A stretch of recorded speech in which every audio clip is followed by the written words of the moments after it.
खूब आनंद से चल रहा है। आज 5वां दिवस है कथा का।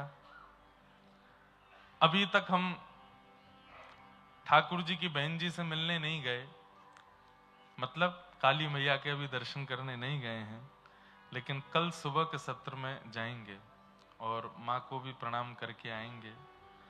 और लेकिन कितने बजे जाएंगे ये नहीं बताऊंगा मैं। चुपचाप जाएंगे, माँ को प्रणाम करके, और कलकत्ता में थोड़ा अकेले घूम घाम के आएंगे, देख के आए थोड़ा क्या चलता है यहाँ पे। वो ट्राम वगैरह बंद तो हो गई हैं, चलती है, उसमें घूम के आएंगे कैसे चलती है। हमें कोई बोल रहा था उससे बढ़िया तो आप पैदल तेज चल लोगे, वो इतने धीरे चलती है। और देख के आएंगे, भैया ने कहा देर में वो आगे आ जाएंगे सबरे हैं? नहीं है वहां माइक ही नहीं, अभी करवा रहा हूं। कुछ तो करो। वाह जय जय। अरे लाओ, ये देखो कितने सुंदर जगन्नाथ जी आए हैं आज कथा में। वाह वाह, ये देखो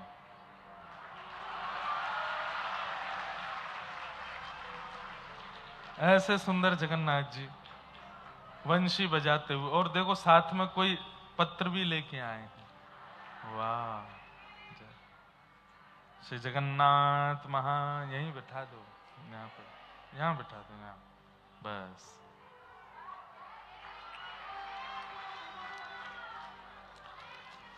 नंदस्त्वात्मज उत्पन्ने जाताह्लादो महामनाः आहूय विप्रान् वेदज्ञान स्नातः सुचिरलंकृतः वाचयित्वा स्वस्तेनं जातकर्मात्मजस्य वै कारयामास विधिवत् पितृदेवार्चनं तथा।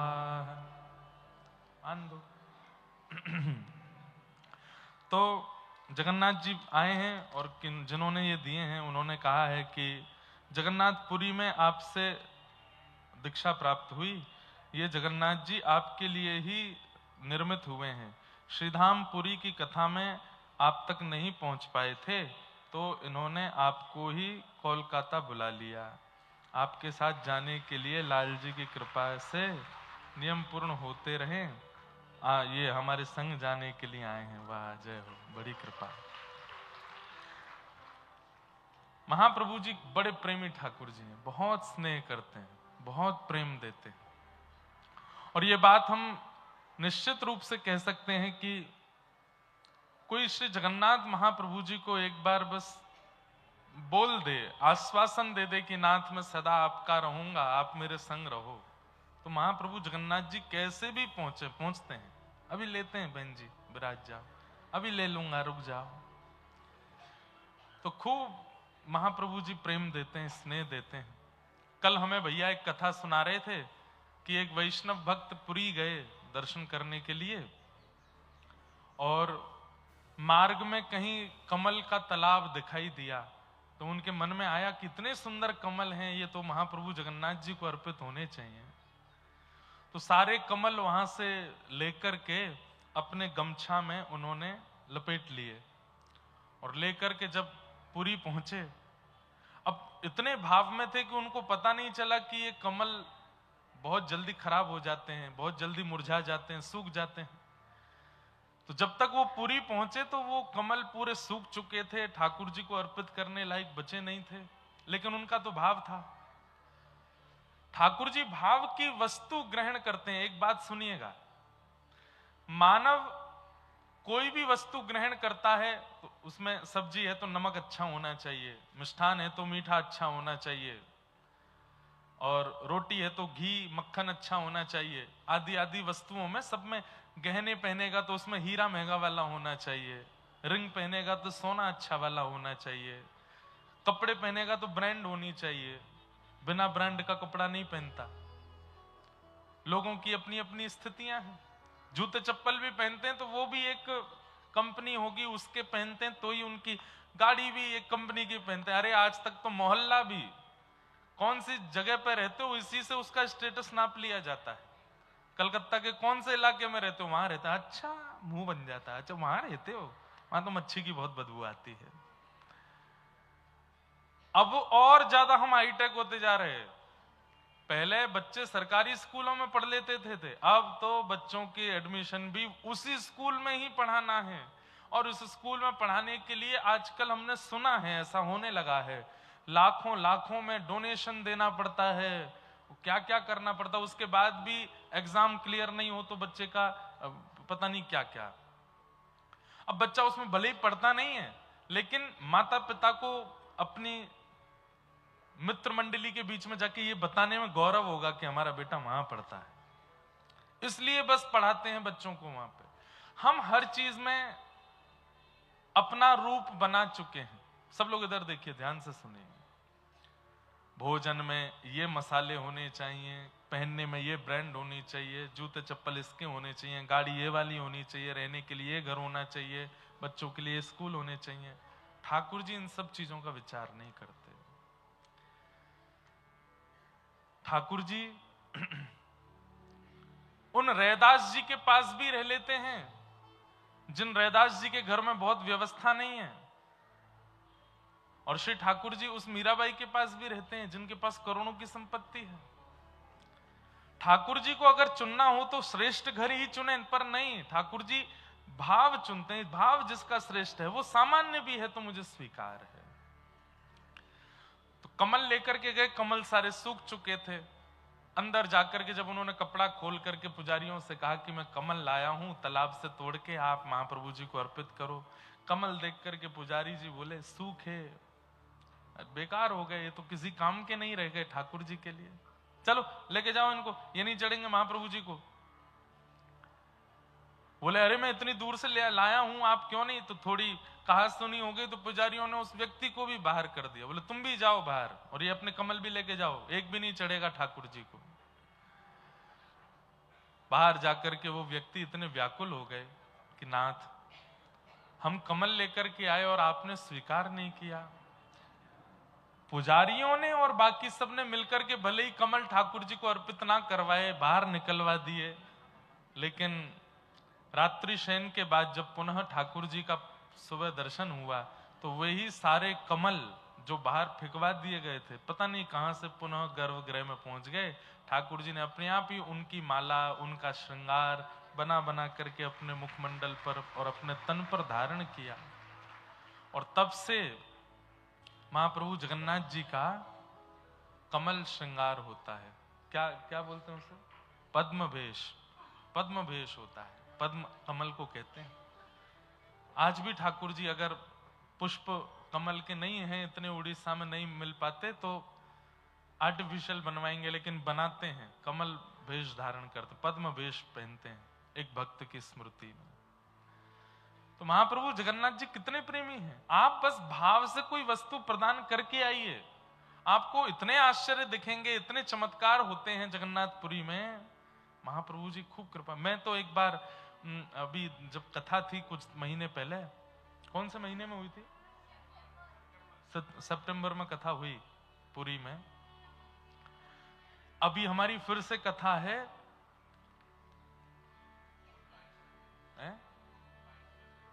जून 22 से 28 तक। और स्नान पूर्णिमा कब की है? महाप्रभु जगन्नाथ जी का जन्मोत्सव होता है स्नान पूर्णिमा, जिसको ज्येष्ठाभिषेक बोलते हैं। वो है 29 मई को, और 22 से 28 मई तक कथा है पुरी में। इतना सुख मिलता है जगन्नाथपुरी में। अब यहां हम बोलते हैं महाप्रभु जी का चरित्र, पर यही चरित्र आप वहां सुनोगे ना तो वहां अलग ही भाव निकलते हैं, वहां अलग ही आनंद आता है महाप्रभु जी की कथा सुनाने में। तो महाप्रभु जी, एक बार मैं गया दर्शन करने, तो मैं ऐसा कभी कभी करता हूं, कभी कभी, हाँ रोज नहीं, इसलिए आप भी नहीं करना रोज रोज के भाव से। तो मैं महाप्रभु जी के दर्शन करने गया, कथा का अंतिम दिन था, तो रोज मैं सोच के जाता था, महाप्रभु जी यदि आज दर्शन करते करते कुछ ऐसा हुआ तो मैं समझ जाऊंगा आप मुझसे राजी हो। जैसे कभी मन में विचार कर लिया कि बिना मांगे किसी ने तुलसी पत्र दे दिया तो मैं समझ जाऊंगा आप राजी हो। आज यदि गरुड़ स्तंभ से आगे मुझे नहीं बुलवाया तो मैं मान जाऊंगा कि आप राजी हो। रोज ऐसे कोई ना कोई टास्क लेकर के जाता था ठाकुर जी के। ये करना नहीं चाहिए वैसे ऐसा, लेकिन कभी कभी चलता है। तो एक दिन हमने कहा, मैंने कहा आज तो वीवीआईपी दर्शन करने हैं मुझे, मैं पीछे से दर्शन नहीं करूंगा। आज चाहे कैसे भी हाथ पकड़ के खींच के मुझे आगे बुलवाओ तो मैं मानूंगा आप राजी हो। और उस दिन कुछ ना कुछ ऐसा हुआ कि कोई पुजारी जी आए, बोले चलो आगे से दर्शन करते हैं, ऐसा सब अनुभव। अब अंतिम दिन था कथा का, मन बहुत भावुक था, कल चले जाना है। हमने कहा महाप्रभु जी अब तो हम जा रहे हैं कथा पूरी करके, आप कथा में आए थे इसका मुझे प्रमाण चाहिए, और इसका प्रमाण मैं तब मानूंगा कि आज मैं महाप्रसाद स्वयं नहीं पाऊंगा।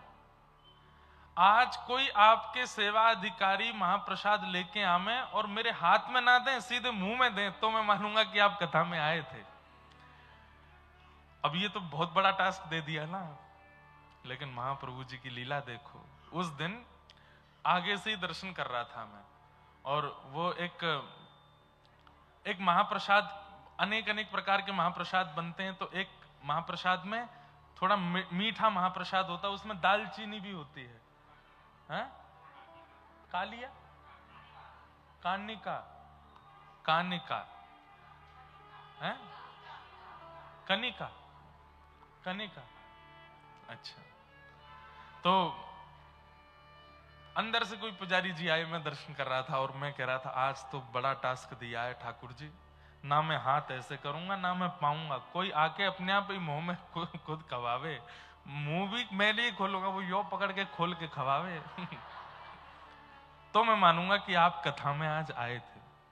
और बस मैं घुटने पे बैठ के ऐसे दर्शन कर रहा था, सन्मुख अंदर जाने की अनुमति नहीं थी, बस थोड़ा आगे ले गए थे पुजारी जी। कहां से एक पुजारी जी आए सीधे, और पहले तो वो आए या पीछे खड़े थे, मैं सामने जगन्नाथ जी की तरफ ऐसे हाथ करके, और यहाँ होठ में तो जा नहीं पाया तो नाक में एक आध डाला, उन्होंने खोलो खोलो पाओ प्रसाद पाओ, और बस उन्होंने महाप्रसाद जैसे ही मुख में दिया। अब उसके बाद क्या हुआ वो बताने की जरूरत नहीं है, वो आप समझ जाओ कि क्या हुआ होगा।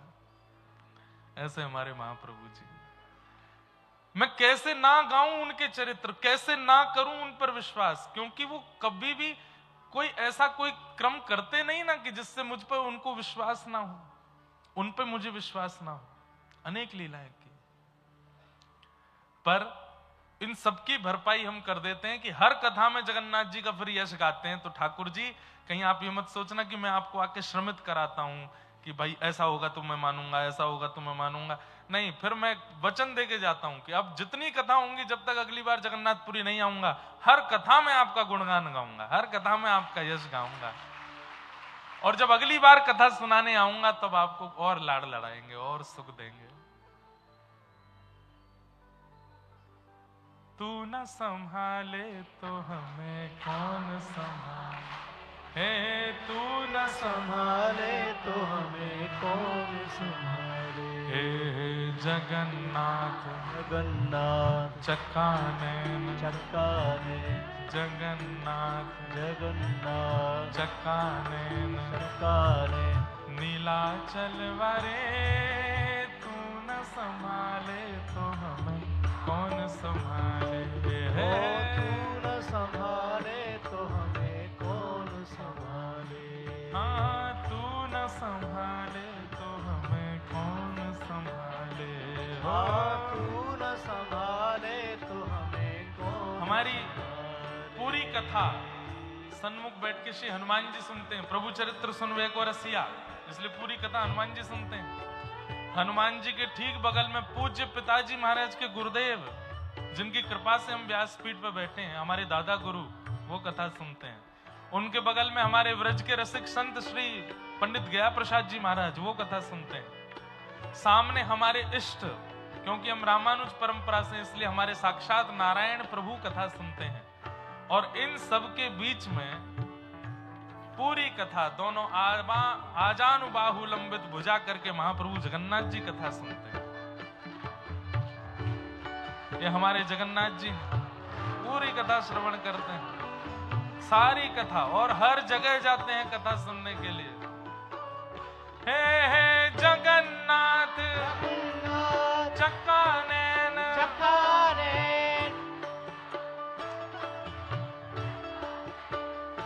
हे जगन्नाथ चक्कानैन हे जगन्नाथ चक्कानैन लीला चलवारे तू न संभाले तो हमें कौन संभाले, हे तू न संभाले तो हमें कौन संभाले।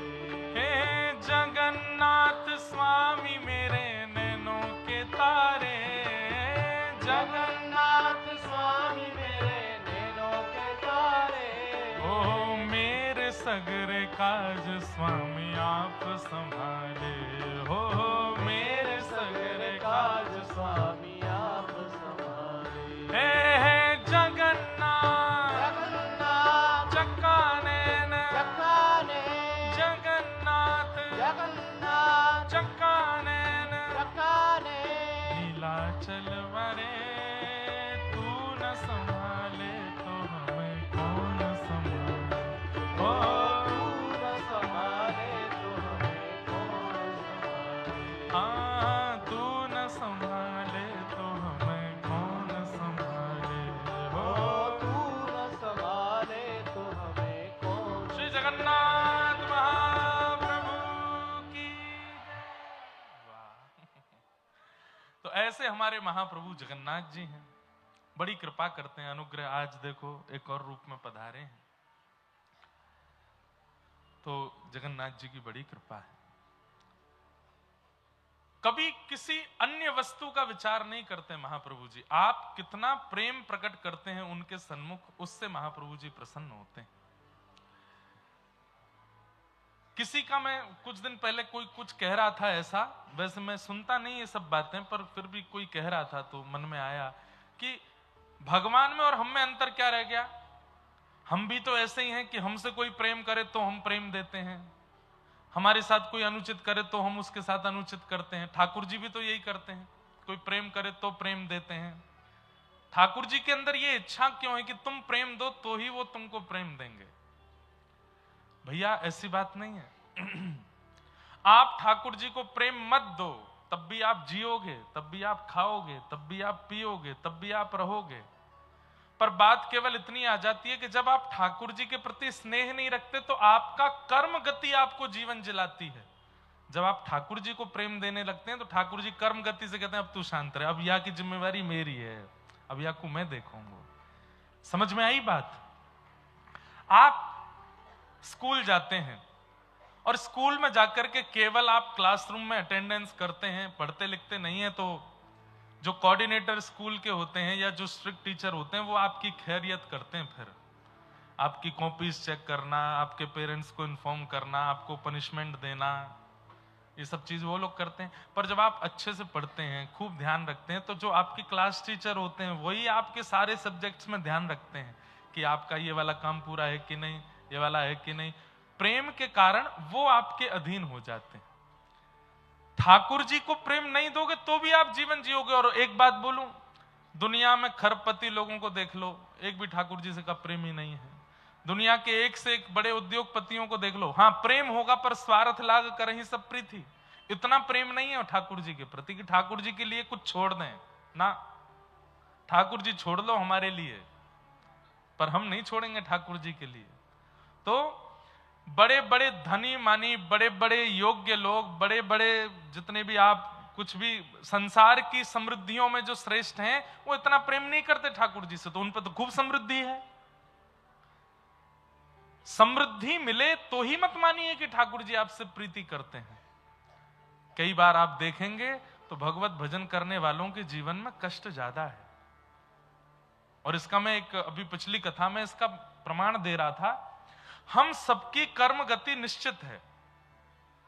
मुझे मेरे जीवन में कितना कष्ट भोगना है, आपको कितना भोगना है, कब गिरना है, कब चोट लगनी है, कब सिर में दर्द होना है, कब तन से दुखी होना है, कब मन से दुखी होना है, कब धन से दुखी होना है, कब परिवार से दुखी होना, सब निश्चित है। और एक ही नहीं, अनेक जन्मों का निश्चित है। हम सबकी लाइफ कैसे चलती है? 10-10 वर्ष में विभाजन होता है। लिख लीजिएगा बात को। 10 years ऑफ लर्निंग, 10 साल आपकी लर्निंग के चलते हैं, और 10 years ऑफ अर्निंग, 10 साल आपके अर्निंग के चलते हैं, अच्छे चलते हैं। सबका जीवन ऐसे ही चलता है, 10-10 साल का विभाजन चलता ही रहता है। लेकिन कई बार कई लोगों की कर्म इतने ज्यादा पूर्व के, इस जन्म के या कहीं के इतने ज्यादा बिगड़े होते हैं कि वो 10 वर्ष बहुत खतरनाक होते हैं, और वो इतने खतरनाक तरीके से निकलते हैं कि समाज, संसार, परिवार तक में उसकी चर्चाएं शुरू हो जाती हैं कि अरे भाई उसका जीवन तो देखो, ऐसा तो कोई किसी के संग नहीं करें भगवान। तो हम सबका जीवन विभाजित है, पर जब हम भगवत परायण हो जाते हैं, भगवत प्रीति जीवन में हमारे आ जाती है, तो ठाकुर जी जब हमारी बागडोर संभालते हैं तो कर्मों से पूछते हैं, हाँ भाई इसके जीवन में कितना कष्ट है? तब कर्म बोलते हैं कि इसका जीवन तो है 80 वर्ष का और उसमें कष्ट है 35 वर्ष का। 5 वर्ष अभी देना है, फिर 10 वर्ष बाद फिर 4-5 साल कष्ट देना है, फिर उसके बाद ज्यादा कष्ट देना, 10 साल का देना है। ऐसे करके 80 साल में इसको 35 साल कष्ट के देने हैं। ठाकुर जी बोले फिर उसके बाद इसकी मृत्यु होगी, फिर ये दोबारा जन्म लेगा कहीं और, वहां फिर से इसके 40 साल के कष्ट और हैं। जीवन इसका 70 वर्ष का है। फिर उसके बाद फिर एक जन्म और होगा, वहां ये जन्म लेते ही मृत्यु को प्राप्त हो जाएगा, फिर ये 5वां जन्म और लेगा। ऐसे करके सब कुछ विभाजित है। लेकिन व्यक्ति जब भजन मार्ग में आ जाता है तो ठाकुर जी कहते हैं अब एक काम करो, सब लोग इधर देखना, इस जन्म का, अगले जन्म का, तीसरे जन्म का, चौथे जन्म का, 5वें जन्म के टोटल मिलाकर के जितने कष्ट होते हैं उन सबको सूक्ष्म करके एक ही बार में दे दो इसको, और एक ही बार में दे करके इसी जन्म में इसका सारा हिसाब खत्म करो। क्यों? क्योंकि हमको इसको अपने चरणों की प्राप्ति करानी है, इसका पुनर्जन्म नहीं कराना है, एक बार में ही करवाओ। तो जैसे ही व्यक्ति भक्त परायण होता है तो ठाकुर जी एक साथ दे देते हैं, एक साथ खत्म करो, सारा निपटाओ। अच्छा, अब इसमें एक बात आती है कि जब उसके जीवन में कष्ट आता है, दूसरों को लगता है कि बहुत बड़ा कष्ट है, पर भगवत परायण व्यक्ति को पता तो रहता है कि कष्ट आ रहा है, लेकिन उसको ज्यादा फर्क नहीं पड़ता, वो ठीक है, सब निकल जाएगा, सब निकल जाएगा, और वो भजन में मस्त होकर के सब निकाल देता है। इसलिए ठाकुर जी स्वार्थी नहीं है कि आप प्रेम करो तो ही देंगे, नहीं करो तो भी आपका भोजन, रोटी, दाल, चावल हो सकता है और अच्छा चले। पर ठाकुर जी की सन्निधि जब आप ग्रहण करते हो तो प्रारंभिक समय में थोड़ी पीड़ा ठाकुर जी दे देते हैं। वो आपके प्रारब्ध कर्म है, उनको ठाकुर जी भुगवा रहे हैं, जल्दी जल्दी नष्ट करो इनको, ऐसी बात है। तो ऐसे ठाकुर जी हैं। कल हम लोगों ने बड़े प्रेम और भाव से ठाकुर जी का मंगल जन्मोत्सव मनाया पूरे ब्रजमंडल में। महाराज अब थोड़ी ब्रज भाषा में कथा होएगी आज, है ना, ध्यान से सुनियो। कल तो मथुरा में जन्म लिया तो ही बधाइयां लुटने लगी, हमने तो फिर जल्दी जल्दी कथा पूरी करी। मैंने कि अब क्या सुनाएं, अब आधे लोग तो खड़े ही हो गए थे। 80 बरस के है गए नंद बाबा, लेकिन अभी तक लाला नाए भयो। नंदरानी मैया भी 80 वर्ष की है गई, पर अब सब ब्रजवासिन को लगवे लगी कि अब के लाला होए गो। बंधुओं, ये द्वापर युग की बात है। द्वापर युग में लोगों की आयु ज्यादा होती थी, इसलिए 80 वर्ष में संतान हो रही है, ये कोई आश्चर्य की बात नहीं है। हाँ, द्वापर युग का 80 वर्ष हम आज का 35-40 वर्ष के बीच का समय मान सकते हैं, वो भी ज्यादा है। उस अवस्था में पुत्र या पुत्री का होना भी थोड़ा संकोच तो होता है, परंतु नंद बाबा और यशोदा मैया की इतनी आयु है गई, अभी तक लाला नाए भयो। बाहर वाले लोगों को ने हाथ जोड़ के प्रणाम कर दो कि भैया ने शांत है जाओ। तो नंद बाबा के कुल पुरोहित हैं, उनका नाम है सांडिल्य मुनि। क्या नाम है? कई ब्राह्मण हैं वो सांडिल्य गोत्रीय होते हैं, कई ब्राह्मण गर्ग गोत्रीय होते हैं। गर्ग हमारे वैश्यों में भी होते हैं और गर्ग गोत्र ब्राह्मणों में भी होता है। तो श्री गर्गाचार्य जी महाराज के ये सब ऋषियों की ही संतान है ब्राह्मण। तो गर्गाचार्य जी जो हैं ये वसुदेव जी के कुल पुरोहित हैं। मतलब भगवान के अगर कुल पुरोहित, असली कुल पुरोहित हैं वो गर्गाचार्य जी हैं। लेकिन क्योंकि ठाकुर जी नंद बाबा के यहां आ गए तो नंद बाबा के कुल पुरोहित कौन है? सांडिल्य मुनि। तो जब तक ठाकुर जी का प्राकट्य नहीं हुआ था तो सांडिल्य मुनि जी समय समय पर आकर के यज्ञ हवन कराते थे कि भाई नंद बाबा के लाला है जाए। लेकिन हमारे पूज्य नाना जी सुनाते, एक बार सांडिल्य मुनि बड़े व्यस्त थे और नंद बाबा ने प्रार्थना की कि एक पुत्र कामिष्ठी यज्ञ कर दीजिए। तो सांडिल्य मुनि बोले मैं तो व्यस्त हूं, मैं अपने भांजे को भेज दूंगा, वो मोते ज्यादा विद्वान है। और भांजे जो थे वो पहले कभी आए नहीं थे ब्रजमंडल। उन्होंने आकर के यज्ञ आदि किया और यज्ञ करने के भाव से अनेक ब्राह्मणों को लेकर के आए थे साथ में। यमुना जी के तट पर नंद बाबा ने बढ़िया टेंट सिटी जैसी बनवा दी, उसी में ब्राह्मण रहते हैं, यमुना जी में स्नान करते हैं, चकाचक हलवाई प्रसादी बनाते हैं, पाते हैं और ब्राह्मण देवता अनुष्ठान करते हैं। अनुष्ठान में बंधुओं जितनी महत्ता मंत्रों की है, जितनी महत्वता यज्ञ वेदी आदि नियमों की है, उतनी ही महत्वता ब्राह्मण की प्रसन्नता की है। वो प्रसन्न होना चाहिए। आजकल ऐसा होने लगा है कि यज्ञ कराते हैं, अनुष्ठान कराते हैं, विवाह भी कराते हैं, लेकिन ब्राह्मण को प्रसन्न नहीं करते। वो यजमानों के व्यवहार से, यजमानों की बातों से, यजमानों के जो परिकल्पना होती है उससे ब्राह्मण दुखी हो जाता है। अब आप पैसा कितना लगा रहे हो, व्यवस्था कितनी कर रहे हो, उससे कोई फर्क नहीं पड़ता, पर ब्राह्मण यदि प्रसन्न नहीं है तो यज्ञ सफल नहीं होगा। उसकी प्रसन्नता बहुत जरूरी है।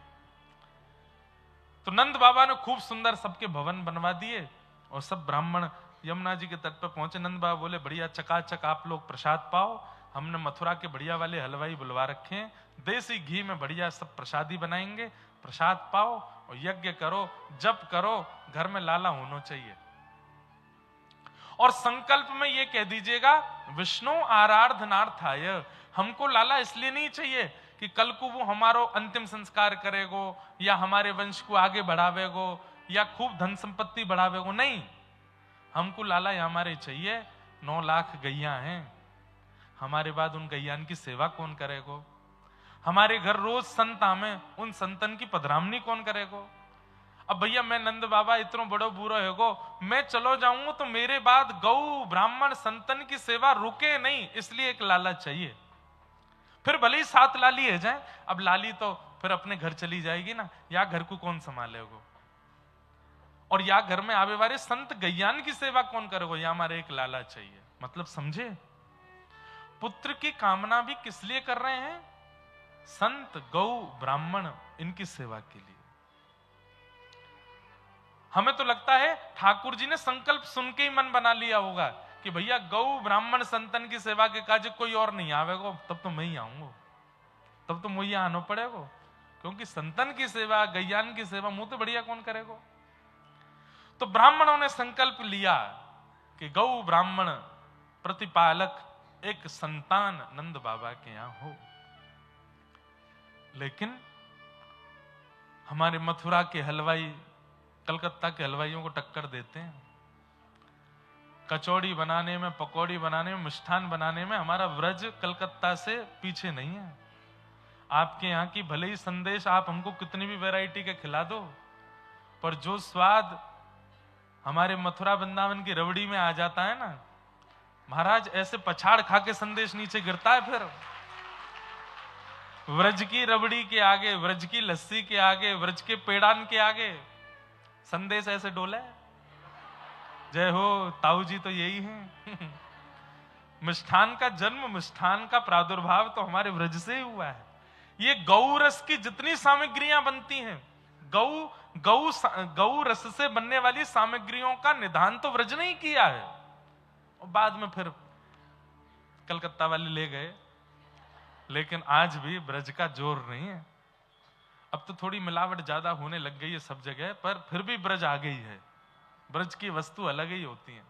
तो मथुरा के हलवाई ऐसा ऐसा सुंदर पकवान बना बना करके खवा में, महाराज की सवेरे उठते ही ब्राह्मण देवता स्नान ध्यान करके जैसे ही बैठे संध्या वंदन करने, हलवाई कह दें आओ आओ आओ महाराज, बाल भोग तैयार है गयो।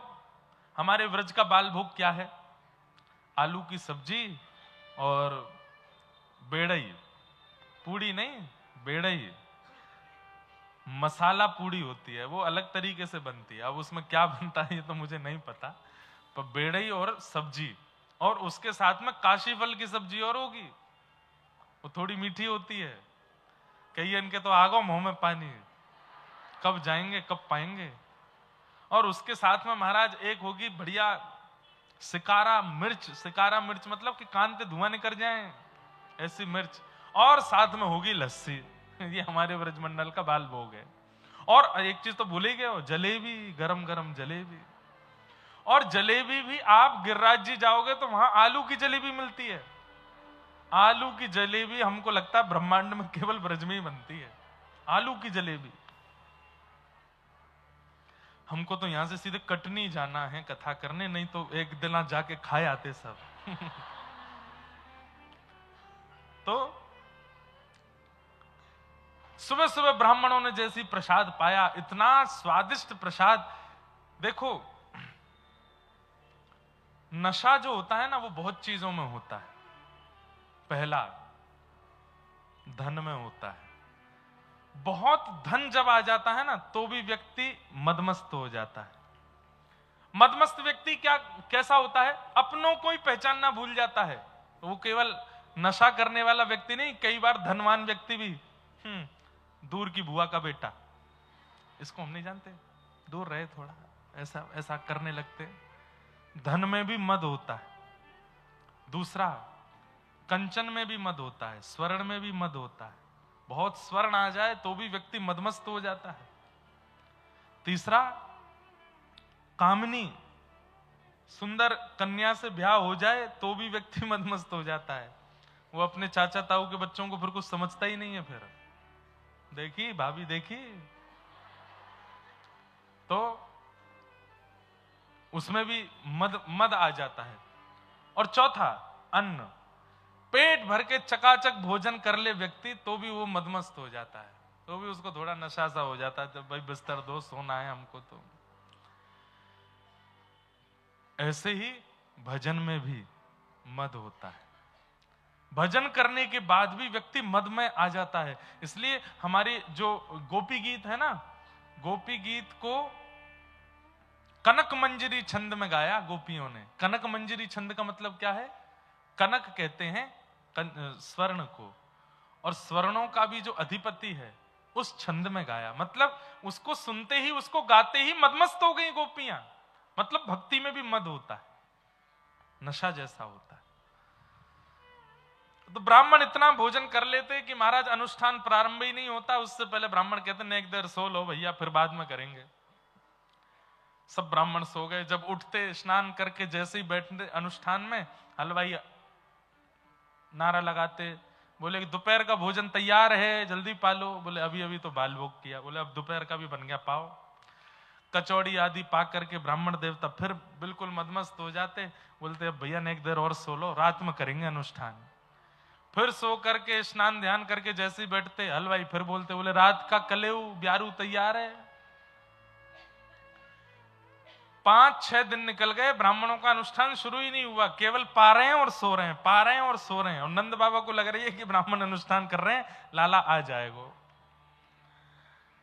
हमारे नाना जी कहते 5 दिन तक अनुष्ठान शुरू नहीं हुआ, पर 5वें दिन प्रसाद पा करके और व्यवस्था से प्रसन्न होकर के ब्राह्मण बार बार कहते, हे विधाता अनुष्ठान तो अभी शुरू है नहीं पायो, लेकिन यहाँ नंद बाबा ने हम ब्राह्मणन को इतना सम्मान किया, इतना सत्कार किया है, अब चाहे कोई बालक दियो और बालक ना दे सके तो तू खुद आ जाइयो, लेकिन या को लाला बन के जरूर आइयो, यानी हमको इतना प्रसन्न कर दियो है।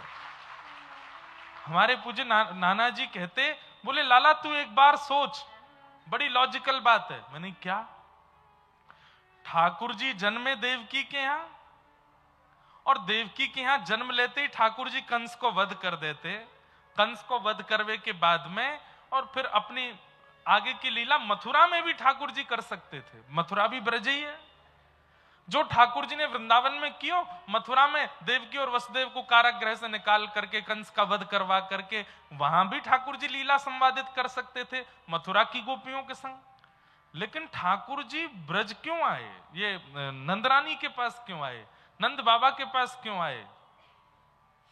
ये सारी लीलाएं तो मथुरा से भी हो सकती थी, देवकी और वसुदेव के लाला बन के भी की जा सकती थी।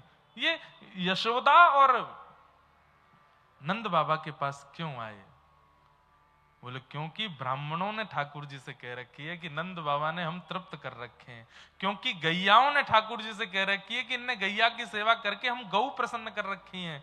क्योंकि ब्रजवासी नित्य प्रार्थना करते हैं कि नंद बाबा इतना हमारा सम्मान करें, हे ठाकुर जी इनके घर आए जाइयो। तो गौ, ब्राह्मण और ब्रजवासियों की पुकार से ठाकुर जी जन्मे देवकी के यहाँ, लेकिन आधी रात में ही आ गए नंद रानी के यहाँ, उनके यहाँ आ गए। इसलिए गौ, ब्राह्मण और रसिक ब्रजवासी, इनको प्रसन्न रखो, इनको प्रसन्न करो। इनकी प्रसन्नता से ठाकुर जी भजन से इतने जल्दी नहीं आएंगे, इनकी प्रसन्नता से जल्दी आ जाएंगे। लेकिन जहां इन्हीं का ही आपके द्वारा कोई अपराध अपमान बन जाए तो फिर दूर हैं ठाकुर जी। अभी जिस धाम में जाओ, चाहे जगन्नाथपुरी जाओ, चाहे आप वृंदावन जाओ, चाहे आप द्वारिका जाओ, धाम के लोगों को प्रसन्न करो। क्योंकि भैया नीचे के लोग खुश होंगे तभी राजा खुश रह पाएगा। एक कथा सुनाए, एक राजा था, उसके पास एक कुल पुरोहित आते थे, पंडित जी। और वो पंडित जी इतनी बात मानता था राजा उन पंडित जी की कि अगर पंडित जी कह दें कि बाहर दिन है तो रात को भी राजा दिन मान लेता था, क्योंकि पंडित जी कह रहे हैं। पंडित जी को गुरु मानता था राजा। अब राजा इतना ज्यादा अधीन हो गया कि पंडित जी को अभिमान हो गया कि अब मैं जो कहता हूं राजा वही करता है, मेरे अलावा ये कुछ करेगा नहीं। और इस मद के कारण राजा के नीचे जो मंत्री, सेनापति आदि आदि ये थे, इनको वो पंडित जी को समझते ही नहीं थे। जब पंडित जी राजभवन में प्रवेश करते थे तो मंत्री, महामंत्री, सेनापति सब कहते पंडित जी राम राम, दूर रहो, हमारा तो सीधा कनेक्शन राजा से है, राजा हमारी सीधी बात सुनता। मंत्री महामंत्रियों को प्रणाम करूंगा मैं। तो मंत्री, सेनापति आदि इन लोगों ने सोची ये पंडित जी बहुत ज्यादा जो है उड़ने लगे हैं, ये राजा से इनका सीधा संबंध क्या हो गया, ये हमको इंसान ही नहीं समझते हैं। एक दिन नीचे के सब लोगों ने मिलकर के कहा इन पंडित जी का बैन करवाना। बोले हम कैसे करें? बोले सब हमसे होगा, हम करवाते हैं। एक दिन मंत्री, महामंत्री, सेनापति सब लोगों ने बाहर नाकाबंदी कर दी। जैसे ही पंडित जी आए रोक दिया द्वार, बोले भीतर नहीं जा सकते। बोले तुमको पता है इसका दंड क्या मिलेगा? अगर राजा को पता चल गया तुमने मेरा द्वार रोका है तो इसका दंड क्या मिलेगा? मंत्री महामंत्री बोले राजा को पता चलेगा तो दंड मिलेगा ना, हम पता लगने ही नहीं देंगे। देख लूंगा तुम लोगों को, सबको देख लूंगा और ये कर दूंगा वो कर दूंगा। मंत्रियों, अब राजा को तो पता है कि मेरी 40,000 सेना है, पर 40,000 सेना चलती तो मंत्री के काम से है। मंत्री ने 40,000 लगा दी। बोले इस पंडित को इतना दूर फेंक के आओ नगर से कि लौट के आ ही नहीं पावे। पंडित जी को रात रात में उठा करके ले गए, राजा से मिलने ही नहीं दिया, खूब दूर छोड़ करके आ गए। यहां 6-7 दिन हो गए। राजा बोला मेरे गुरुजी आजकल आते नहीं है। तो मंत्री महामंत्रियों ने कह दिया, बोले उनकी कथा चल रही है कहीं पे, कथा करने गए तो बोल गए थे कि मैं 7 दिन नहीं आऊंगा। 7 दिन बाद मंत्रियों को किसी ने बता दिया, बोले वो पंडित जी हमको रात में जंगल में दिख गए हैं, वो आ गए हैं लौट के। राजा का नियम था हर सप्ताह सवारी लेकर के निकलता था पूरे नगर में। तो कल सवारी होनी थी और पंडित जी ऐसी जगह छुप गए कि मंत्रियों को मिल नहीं रहे थे। मंत्री महामंत्री चिंता में आ गए। बोले ये पंडित जी कल सवारी में ही टपकेंगे और वहां हमारी शिकायत कर देंगे, इनको सवारी से रोको कैसे भी। मिले नहीं पंडित जी। तो मंत्री महामंत्री रोते रोते रात में गए राजा के पास और जाके बोले राजन एक बहुत दुखद समाचार है। बोले क्या? आपके गुरुजी पधार गए, जहां कथा करने गए थे वहीं पधार गए। राजा बहुत रोया। उसके बाद बोले एक दुखद समाचार और है। बोले क्या? वो प्रेत बन गए हैं। और आजकल भूत प्रेत बन करके लोगों को दिख रहे हैं।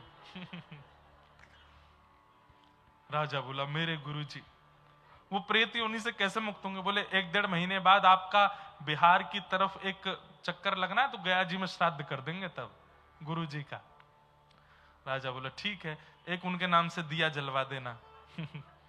अगले दिन राजा जब निकला पालकी में तो पंडित जी एक पेड़ पे ही चढ़े हुए थे कि ये मेरे को वैसे तो मंत्री महामंत्री मिलने नहीं दे रहे, ये जैसे ही इसकी सवारी निकलेगी मैं ऊपर से कूद पड़ूंगा और सबकी शिकायत कर दूंगा। मंत्रियों ने पहले ही राजा को बोल दिया था कि वो प्रेत बने घूम रहे हैं।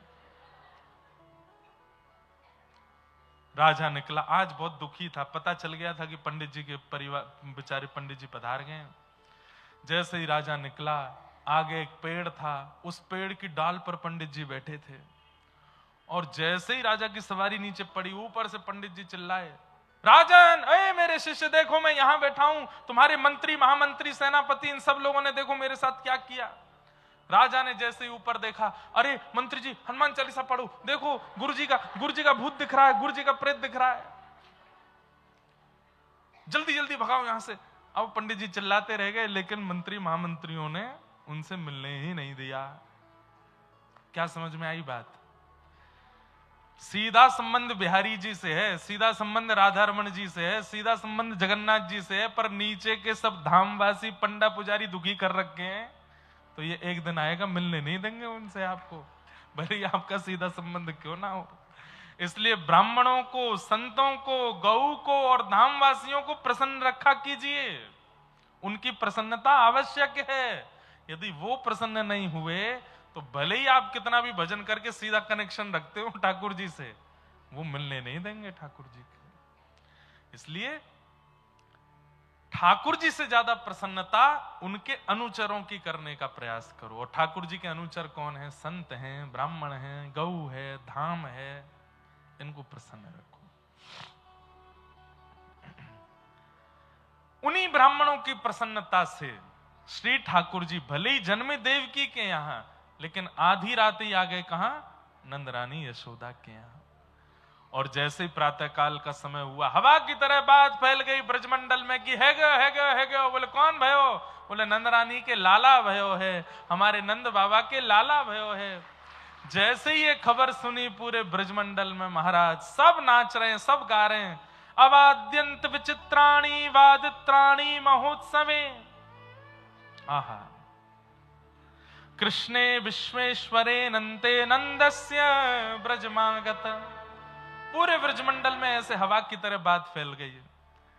अब तो ब्रजवासी जा रहे हैं दूर दूर से, महाराज सब दर्शन करने के लिए जा रहे हैं। हम कथा में पिछली में सुना चुके हैं, 1-2 में वृषभानु जी टीका लेकर के आ गए। टीका समझते हैं, जिसको आजकल कहीं कहीं रोका भी बोलते हैं। 2 दिना के लाला को रोका कर दियो भानु बाबा ने, और महाराज टीको करके गले में हार पहना करके पामन में जूती पहना करके वृषभानु बाबा ने बलैया ले ली, जय हो हमारे जमाई राजा।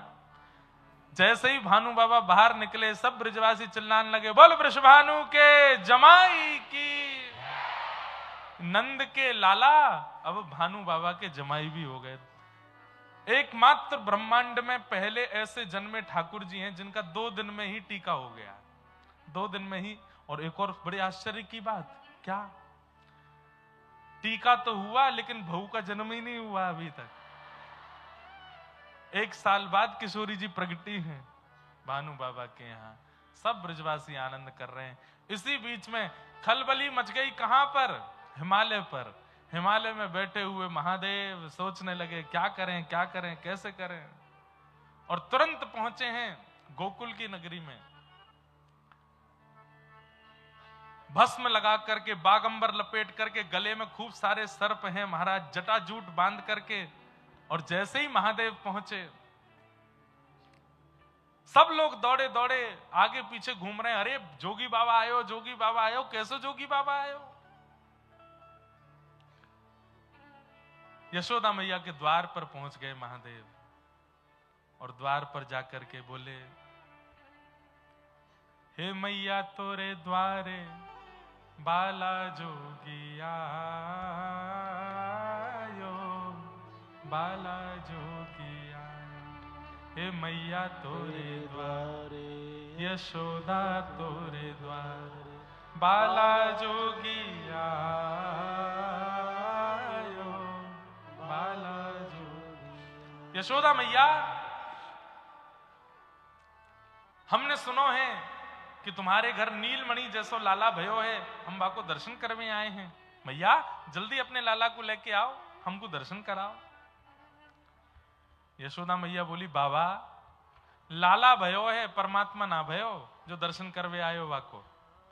अरे परमात्मा होते हैं, परमात्मा प्रकट होते हैं तो दर्शन करने जाते हैं, मेरो लाला भयो है, तुम बाकू परमात्मा क्यों बना रहे हो? अरे मैया तू जाने ना है तेरो लाला कौन है? कौन है मेरो लाला?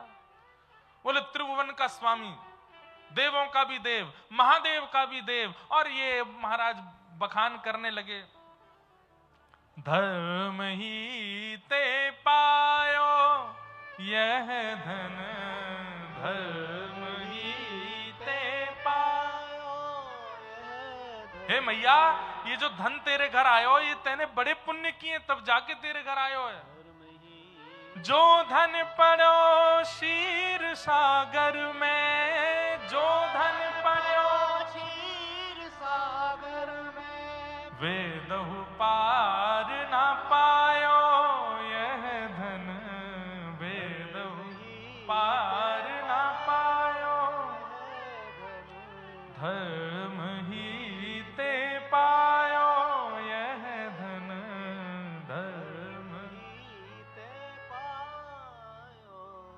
नीके राख यशोदा मैया, नीके, नीके मतलब संभाल के, यशोदा मैया। नारायण घर आयो मैया, नारायण घर आयो। अरे मैया, तैने कौन से जन्म में कितने पुण्य किए हैं? वेद भी नेति नेति कहते हैं, देवता भी हाथ जोड़ करके खड़े रहते हैं जिसके आगे, वो तेरे घर आयो है। यशोदा मैया ने तुरंत द्वार बंद कर दिए और भीतर जाकर के गोपियों को बुला करके बोली, कौन पागल बाबा आयो ये हैं? इतनी मुश्किल अंते, इतने वर्ष की प्रतीक्षा के बाद जैसे तैसे घर में लाला भयो, ये तो बाकू परमात्मा बता रहा है, तीनों लोकन को स्वामी। यशोदा मैया इतनी घबरा गई कि पालना में जाके ठाकुर जी को देख रही है, हेरी ये तो को परमात्मा लगा कहीं थे। इतने में ठाकुर जी रो गए। मैया बोली, ना देख परमात्मा होता तो रोता, ये तो मेरो लाला है। अरे नाना लाला शांत है जा। बाहर खड़े हैं योगी बाबा। कोई गोपी निकल करके गई, महादेव बहाना ढूंढ रहे हैं, जैसे बड़े बड़े लोग भी यहां कथा में आने के बहाने ढूंढते हैं बाहर से।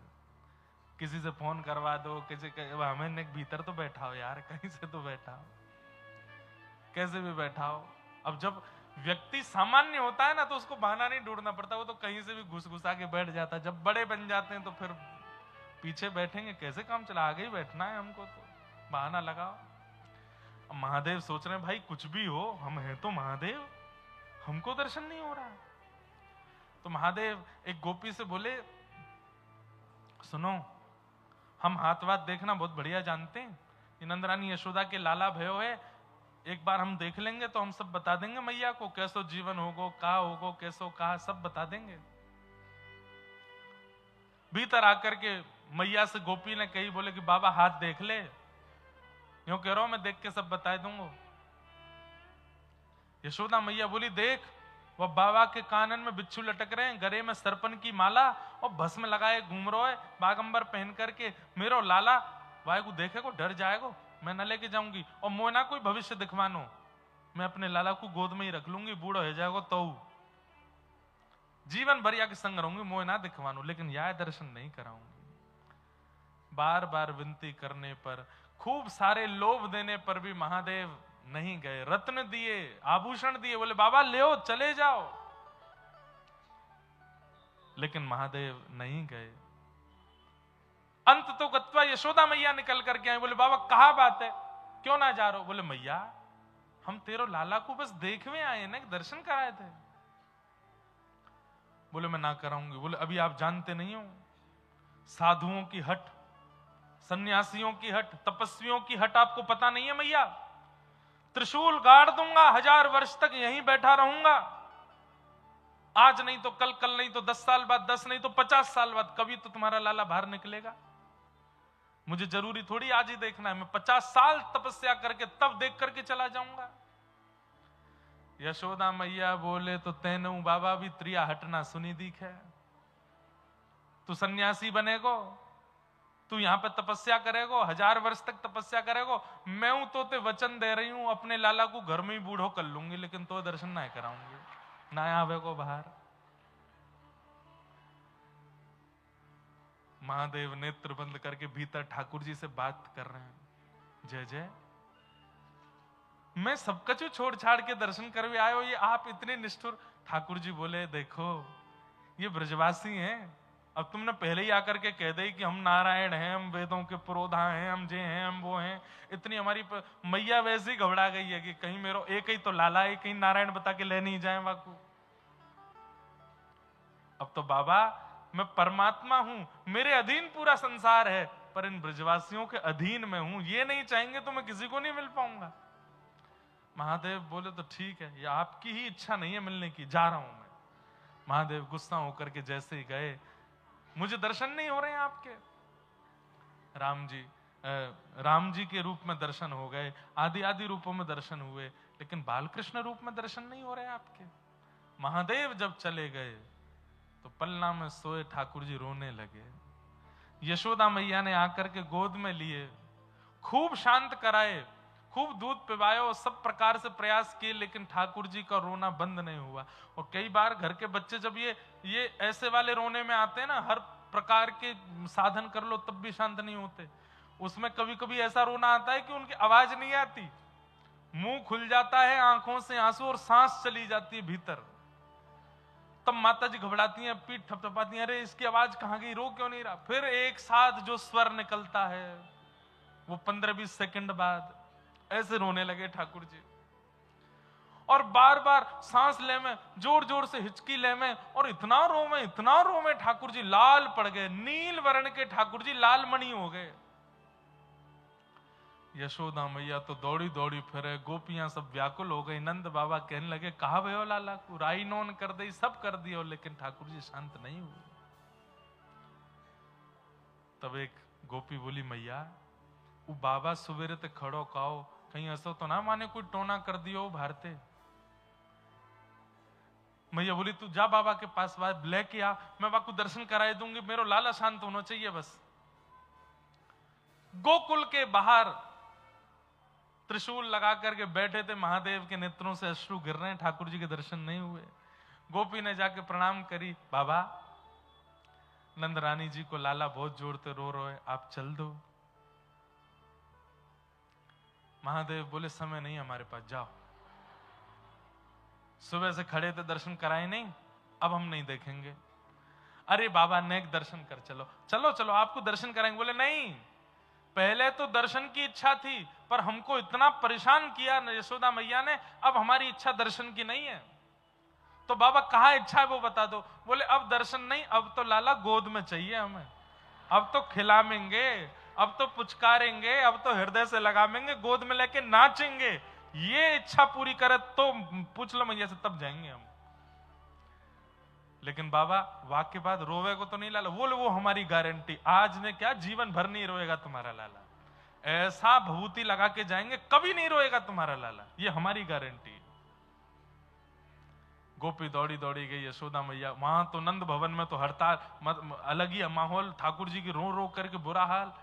गोपी ने जाके कही, बोले मैया ऐसे ऐसे बाबा कह रहे हो, लेकिन एक शर्त है बाबा की। बोले कहा, जीवन में कभी लाला नहीं रोएगा। बोले तो जल्दी बुलाना। बोले लेकिन वो कह रहा अब दर्शन नहीं करूंगा, अब तो गोद में खिलाऊंगा, हृदय से लगाऊंगा, नृत्य करूंगा। यशोदा मैया बोली बाबा ते बस यूं कहते, सांप उतार के आ जाए, अपने बिच्छू ने उतार के आ जाए, नेक नहा के आ जाए, या मैं जमुना जी में तो दे दूंगी। बोले मैया अब जैसे आरवा को आन दो, तुम तो लाला को शांत कराओ। दौड़ करके गई महाराज, जैसे ही कही बाबा यशोदा मैया तैयार हैं, भोले बाबा नृत्य कर रहे हैं गोकुल की गलियों में, महाराज पैरों में घुंघरू पहन करके आए हैं, डमरू बजा रहे हैं, नृत्य करके जटाएं खोल करके पूरे गोकुल में पहले तो नृत्य किया। नृत्य करते हुए नंद भवन पहुंचे। जैसे ही नंद भवन पहुंचे हैं, नेत्र लाल हैं, अश्रु प्रेमाश्रु गिर रहे हैं महादेव के नेत्रों से।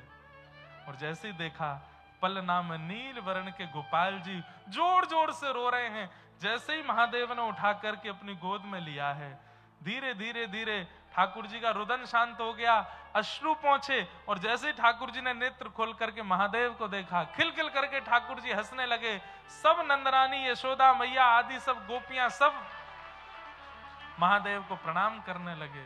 और महादेव गोद में लेकर के ठाकुर जी को नाच रहे हैं, आनंदित हो रहे हैं, नृत्य कर रहे हैं, नृत्य करके बस आनंदित हो रहे हैं। और गा रहे हैं, गुजीवेरी यशोदा मैया तेरो ललना, जुग जुग जीवेरी यशोदा मैया तेरो ललना। ऐसे ठाकुर जी का प्रादुर्भाव, देव महादेव गंधर्व सब रूप बदल बदल के ठाकुर जी का दर्शन करने के लिए आ रहे हैं। और तभी 6 महीने के लाला भय और एक राक्षसी का आगमन हुआ जिसका नाम है पूतना। कंसेन प्रहिता घोरा पूतना बाल घातिनी, शिशुंश्चचार निग्रहन्ति पुरुग्राम ब्रजादिषु। छोटे छोटे बालकों की हत्या करने वाली बाल घातनी पूतना को राक्षस कंस ने गोकुल भेजा। पूतना, जिसका जो पवित्र नहीं है उसको पूतना कहते हैं। जो पवित्र नहीं है, जिसके विचार पवित्र नहीं है, जिसका तन पवित्र नहीं है, जिसकी भावना पवित्र नहीं है, जिसकी बोली पवित्र नहीं है, कुछ भी पवित्र नहीं है, उसे पूतना कहते हैं। सब लोग सावधानी से इधर देखिए, कथा सुनिए। आज हम लेट आए तो लेट तक कथा करेंगे।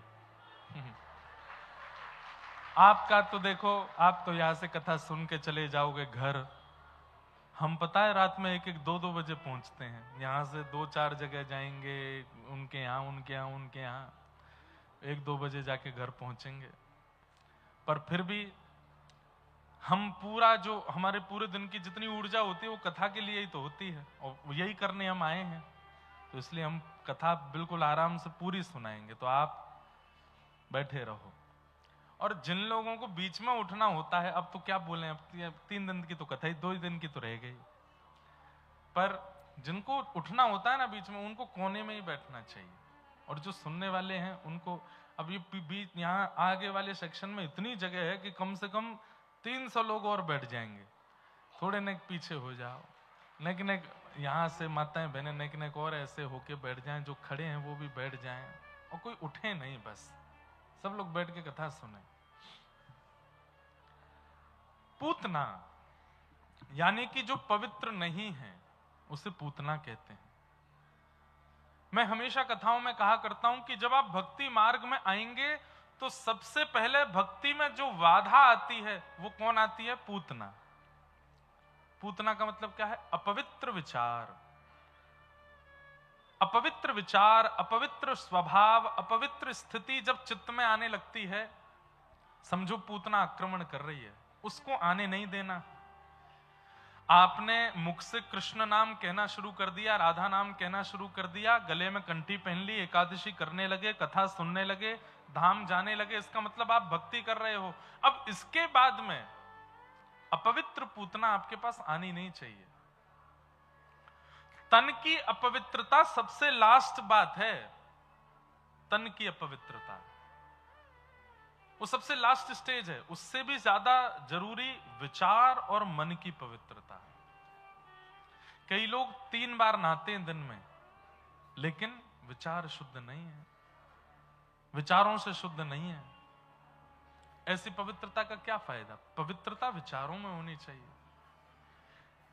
कर्माबाई बिना नहाए धोए बना देती, थाली भर के लाई खींचड़ो ऊपर घी की, जी मोह मारा शाम गणी जमावे बेटी घाट। नहाती नहीं थी। ऐसा ही सुना है, बिना नहाए धोए छोटी सी अवस्था में खिचड़ी बनाती, ठाकुर जी आते। एक बार कथा हमने सुनी कि किसी ने, जब कर्माबाई बाद में जगन्नाथपुरी ही चली गई, वहीं रहने लगी, तो वहां पर भी ठाकुर जी रोज उनकी कुटिया में आते थे सुबह सुबह खिचड़ी पाने के लिए। और जब ठाकुर जी पाके चले जाते तो उसके बाद संतों की भीड़ आती प्रसादी पाने के लिए। तो जहां ठाकुर जी बैठे उस स्थान से सुगंधी आ रही है, ठाकुर जी के अंग के पुष्प गिरे हुए मिलते थे कर्माबाई के घर में, कभी कभी वस्त्र भी मिलते थे, तो प्रमाण मिलता था कि जगन्नाथ जी आए हैं। एक संत ने कर्माबाई से कहा कि तुम ना स्नान किया करो। देखो बचपन की बात दूसरी थी, बाकी सब विषय दूसरा था, अब तुम थोड़ा नियम से भोग लगाया करो ठाकुर जी को। तो कर्माबाई तो भक्त है, किसी को मना तो करती, आप बताइए ना कैसे करना चाहिए। बोले सुबह पहले उठ के स्नान करो, समुद्र में स्नान करने जाओ, फिर आके फिर शुद्ध पानी से स्नान करो, फिर उसके बाद तिलक स्वरूप लगाओ, फिर चूल्हे का पूजन करो। जिन लकड़ियों को ठाकुर जी की प्रसादी के लिए सिद्ध करना, उन लकड़ियों को पहले रात्रि में प्रोक्षण किया करो, उनको कोरे वस्त्र के ऊपर रखा करो, फिर अग्निदेव का स्मरण किया करके फिर अग्नि प्रज्वलित किया करो, पात्रों को धो करके उन पर चंदन टीका लगाया करो, उनको इतने नियम बता दिए। कर्माबाई बोली ठीक है। अब दूसरे दिन कर्माबाई खिचड़ी बनाने वैसी बैठी नियम से, ठाकुर जी आ गए द्वार पे।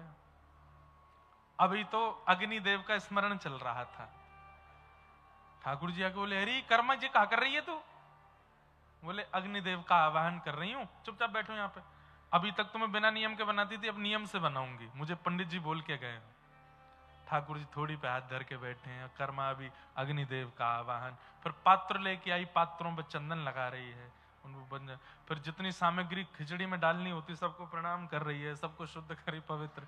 ठाकुर जी बोले सुन, अब तू उन्हीं संतों को जिमा जिन्होंने बोला है, मैं तो नहीं पाऊंगा और मुझे स्वाद भी नहीं आ रहा है। कर्मा बोली तो फिर ये नियम बनाए क्यों आपने, शुद्ध रहने के, पवित्र रहने के, स्नान करो, ये करो, वो करो। ठाकुर जी बोले जिनका हृदय शुद्ध नहीं है उनकी कहीं से तो शुद्धता हो, इसलिए इतने नियम बनाए गए कि संध्या करो, वंदन करो, तिलक लगाओ, स्वरूप लगाओ, कंठी पहनो, 2 बार स्नान करो, अपवित्र स्थान मत छुओ। पर जिसका मन पवित्र है, जिसके विचार पवित्र हैं, जो बुद्धि से इतनी पवित्र है कर्मा, उसको स्नान की क्या आवश्यकता? तो पूतना से बचिए। भक्ति मार्ग में आने के बाद सबसे पहले अपवित्र विचार नहीं आने चाहिए आपके चित्त में। जैसे भक्ति मार्ग पर जो व्यक्ति नहीं होता उसकी विचारधारा कैसी होती है? कुछ भी होगा जीवन में, कुछ भी होगा, वो ये सोचेगा नजर लग गई है, नजर लग गई है।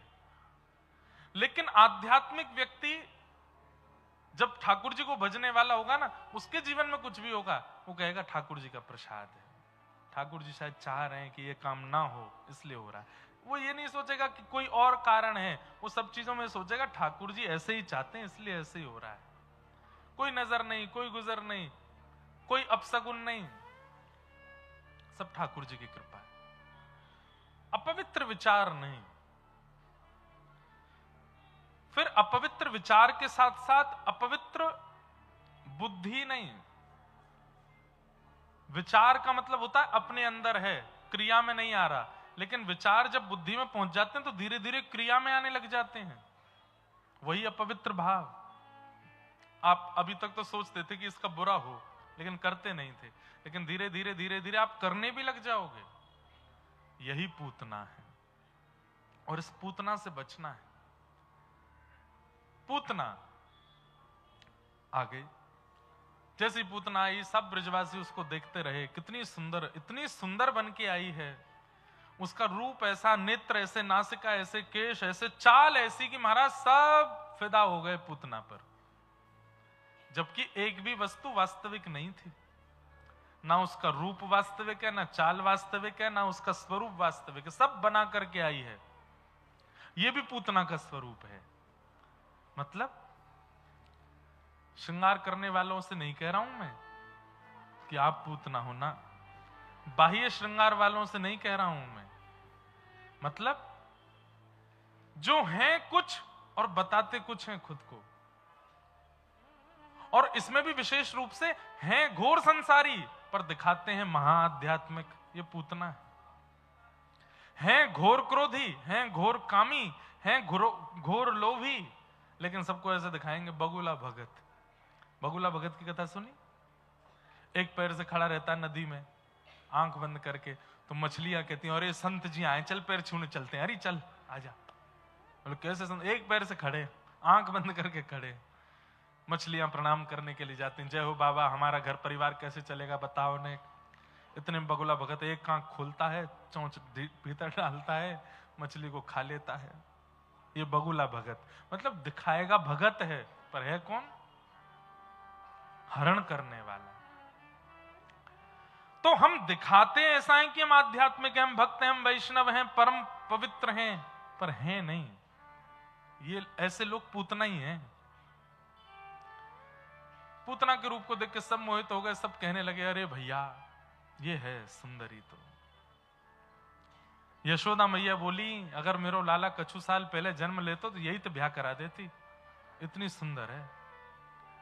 पूतना जैसी पहुंची, रूप स्वरूप देख करके मैया को लगा कि अच्छे घर की है। अच्छा ये तो एक बात है, परंतु मैं अपनी एक अंतर बात बताऊं। यशोदा कौन है? यशोदा आचार्य है। और आचार्य क्या करता है? सामने आया हुआ व्यक्ति कितना भी अवगुण युक्त हो, वो जानते हुए भी उस व्यक्ति की गोद में ठाकुर जी को दे देते हैं। ये आचार्य का स्वरूप होता है। इसलिए कई लोग प्रश्न उठाते हैं कि महाराज जी चलो ब्रजवासी तो पूतना पे मोहित हुए, ये बात समझ में आती, पर यशोदा मैया भगवान की मैया है, उनको तो इतना विचार करना चाहिए कि रूप बदल के आई है, इसकी गोद में मैं लाला को ना दूं। तब मन में ये उत्तर आता है कि यशोदा मैया आचार्य हैं। अगर आचार्य दृष्टि देखो तो आचार्य सामने आने वाले हर व्यक्ति के अवगुण भुला के ठाकुर जी दे ही देते हैं। और मन में विचार करते हैं आचार्य कि ठाकुर जी भले ही अवगुण युक्त है, लेकिन अब आपके सामने आ गया है, अब भी अगर आप इसको नहीं मिलोगे तो फिर आपकी कृपा पर प्रश्न चिन्ह उठ जाएगा। इसलिए यशोदा मैया ने ठाकुर जी पूतना को दे दिए। आचार्य हैं वो। आज पूरे हम सबके घरों में लड्डू गोपाल हैं, सबके घरों में। कोई मां अपने लाला को किसी के घर भेज देती है, लेकिन आज हम सबके घर पर ठाकुर जी हैं यशोदा जी की कृपा से। ये यशोदा जी की कृपा है कि हम सबके घर में छोटे गोपाल जी की सेवा हो रही है। कोई मैया अपना लाला कैसे दे देगी किसी को? पर यशोदा जी ने कृपा की, और ये कृपालुता उन्होंने पूतना को दे करके दिखा दी कि अरे महाराक्षसी पूतना को जब मैं लाला दे सकती हूं तो तुम तो फिर भी भक्त हो, तुम तो फिर भी वैष्णव हो। इसलिए नित्य यशोदा मैया का स्मरण किया करो ठाकुर जी की सेवा करने से पहले, और अपनी भुजाओं का देख करके हे यशोदा मैया आपकी कोमलता इन हाथों में आ जाए, तब हम आपके लाला की सेवा करें।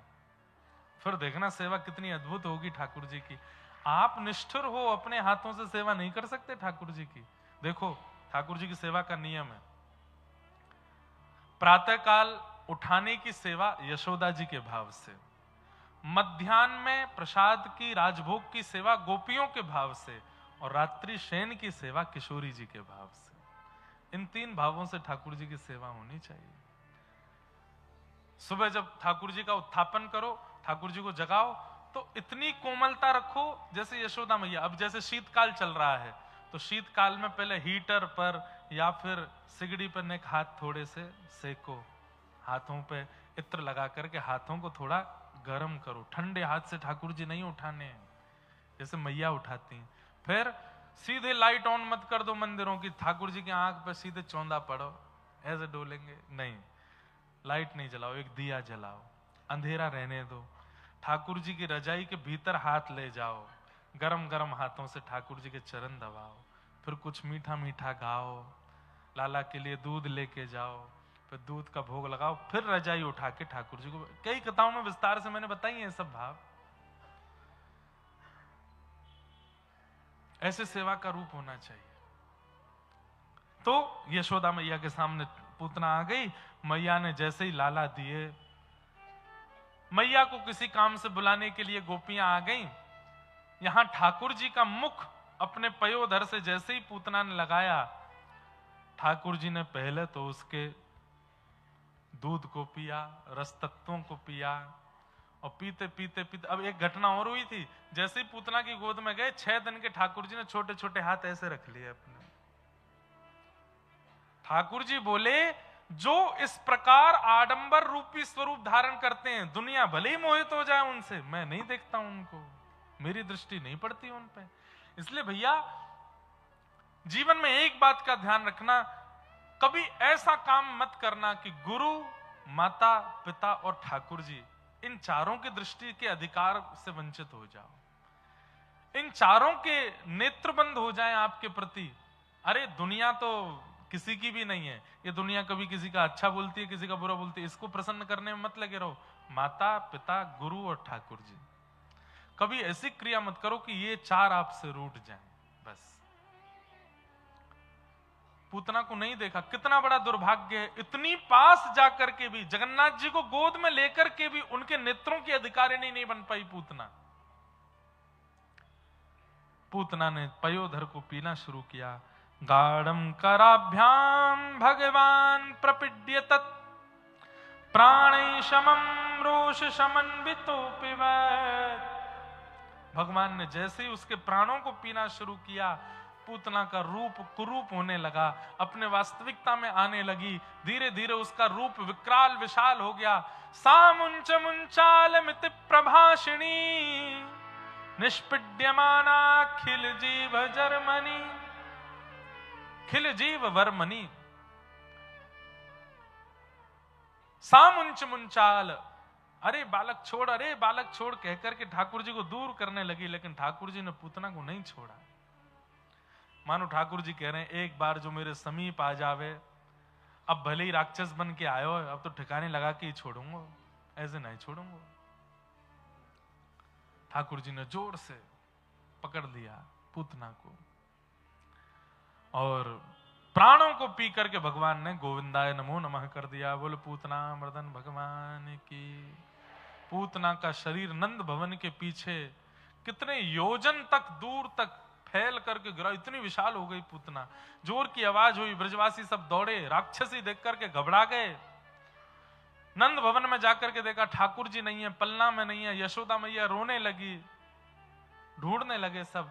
तभी एक ने अपनी छत से देखा, तो देखे ठाकुर जी वही राक्षसी के ऊपर पड़े हैं। वहां ने हल्ला किया, अरे अरे लाला तो बोरो, और पूतना के ऊपर पड़ो हमारो लाला। सब ब्रजवासी दौड़े, सिड्डी लगा करके ऊपर चढ़े, पूतना के ऊपर जाकर के देखे तो पयोधर के पास ठाकुर जी पौड़े हैं। 6 दिन के लाला को गोद में उठाया। कितना सुंदर भाव है। देवता दर्शन कर गए ठाकुर जी के, ब्रजवासी दर्शन कर गए ठाकुर जी के। यमुना जी को तो तभी दर्शन हो गए थे जब मथुरा से आ रहे थे गोकुल। सबको दर्शन हो गए ठाकुर जी के, लेकिन एक समाज ठाकुर जी से नाराज बैठा है। और वो समाज कौन है? गैया, गौ माता।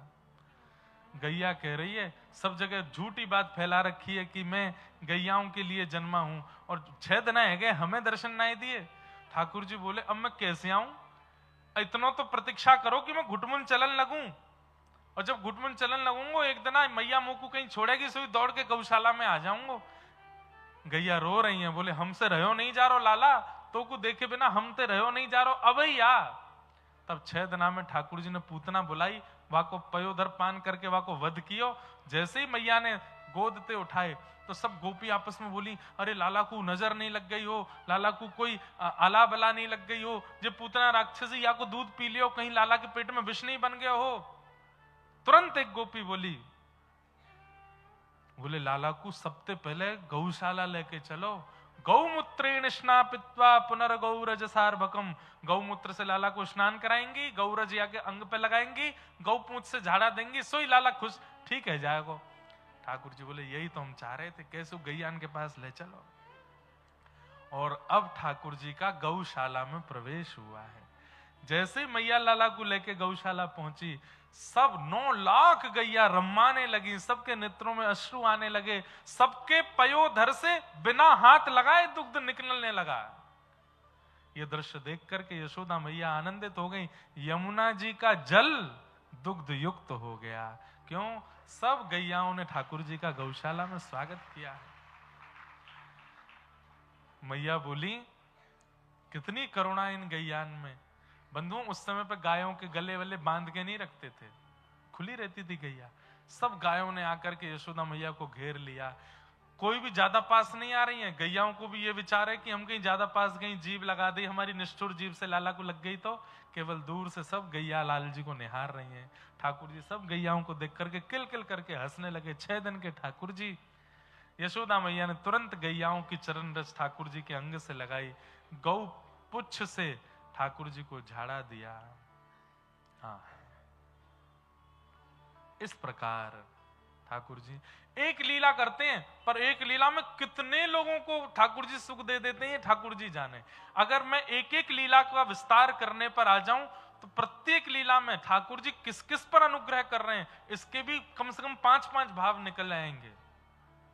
सब गैयाओं पर ठाकुर जी ने कृपा कर दी। दूसरी बात, ब्रजवासियों की संख्या इतनी ज्यादा है कि 6 दिन में ब्रजवासियों को दर्शन नहीं हुए ठाकुर जी के, तो पूतना को ठाकुर जी ने स्टेज बनाया अपना। पूतना का पयोधर पीते ही पूतना हो गई विशाल, तो ठाकुर जी इतने ऊपर आकाश में चले गए तो जितनों को दर्शन नहीं हुए सबको हो गए दर्शन। वो रो लाला, अरे देखो राक्षसी की गोद में लटको है। सबको ठाकुर जी दिख गए। सर्वकाल रूप से 84 कोस के व्रजमंडल को दर्शन कराया ठाकुर जी ने पूतना की गोद में जाके। अब निकालने पे आएंगे तो एक एक भाव निकलता ही रहेगा। ठाकुर जी के एक लीला में कितनी कृपा होती। धीरे धीरे ठाकुर जी 3 महीना के गए और आज लाला ने पहली बार करवट ली है। मैया ने करवट उत्सव मनायो, पूरे नगर में ढंडोरा पीट दियो, सबन को जरा भंडारा है घर पे। सब बोले मैया काय बात को भंडारो? बोले अब लाला ने करवट ले ली है। अच्छा, ब्रजवासी इतने उत्सुक हैं, इतने उत्सुक हैं, क्यों? बोले अब करवट लइए, फिर बैठनो सीखेगो, फिर चलनो सीखेगो, फिर घुटमुन चलेगो, फिर उठ के जब चलन लगेगो, फिर बोलनो सीखेगो। और ये सब दृश्य हम अपनी आंखों से देखना चाहते हैं। तो एक एक गतिविधि देखने की उत्सुकता है सब ब्रजवासियों में, इसलिए पहले करवट का ही उत्सव मना रहे हैं ब्रजवासी। ठाकुर जी कैसे? गद मदरा से। कैसे? गद मदरा। गद मदरा मतलब जिनके ये हाथ बात सब लटके रहते हैं, खूब भारी भरकम, लेकिन इतने में भी सुंदर लगे, ऐसे हैं ठाकुर जी। मोटे नहीं है, गद मदरा है। गाल पकड़ लो तो महाराज पूरे 5 उंगलियों में आ जाता है गाल, ऐसे ठाकुर जी गाल हैं। सब ब्रजवासी देख करके सिहाते हैं ठाकुर जी को, इतने सुंदर हैं, श्याम सुंदर। इतनी ब्रजवासी आए, सब ठाकुर जी कोई हाथ खींचे, कोई पाम खींचे। सो मैया ने दूर एक बैलगाड़ी के नीचे जाके लाल जी सुवाए दिए। सबरी गोपी छेड़ है लाला को। इतने में सक्टासुर नाम का दैत्य आया, भगवान ने उसका भी वध कर दिया।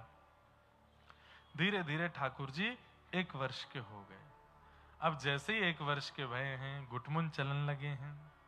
अब ठाकुर जी से घुटमुन चलनो आ गयो है। अब तो जैसे कोई वो पहले एक वो आते थे ना गुड्डा गुड़िया, उनमें पीछे चैन भर दो, वो चाबी घुमा दो, चाबी घुमा के पे उसको पकड़ के रखो, क्यों? नीचे छोड़ते ही वो भागती थी गुड़िया। ऐसे ही ठाकुर जी है गए।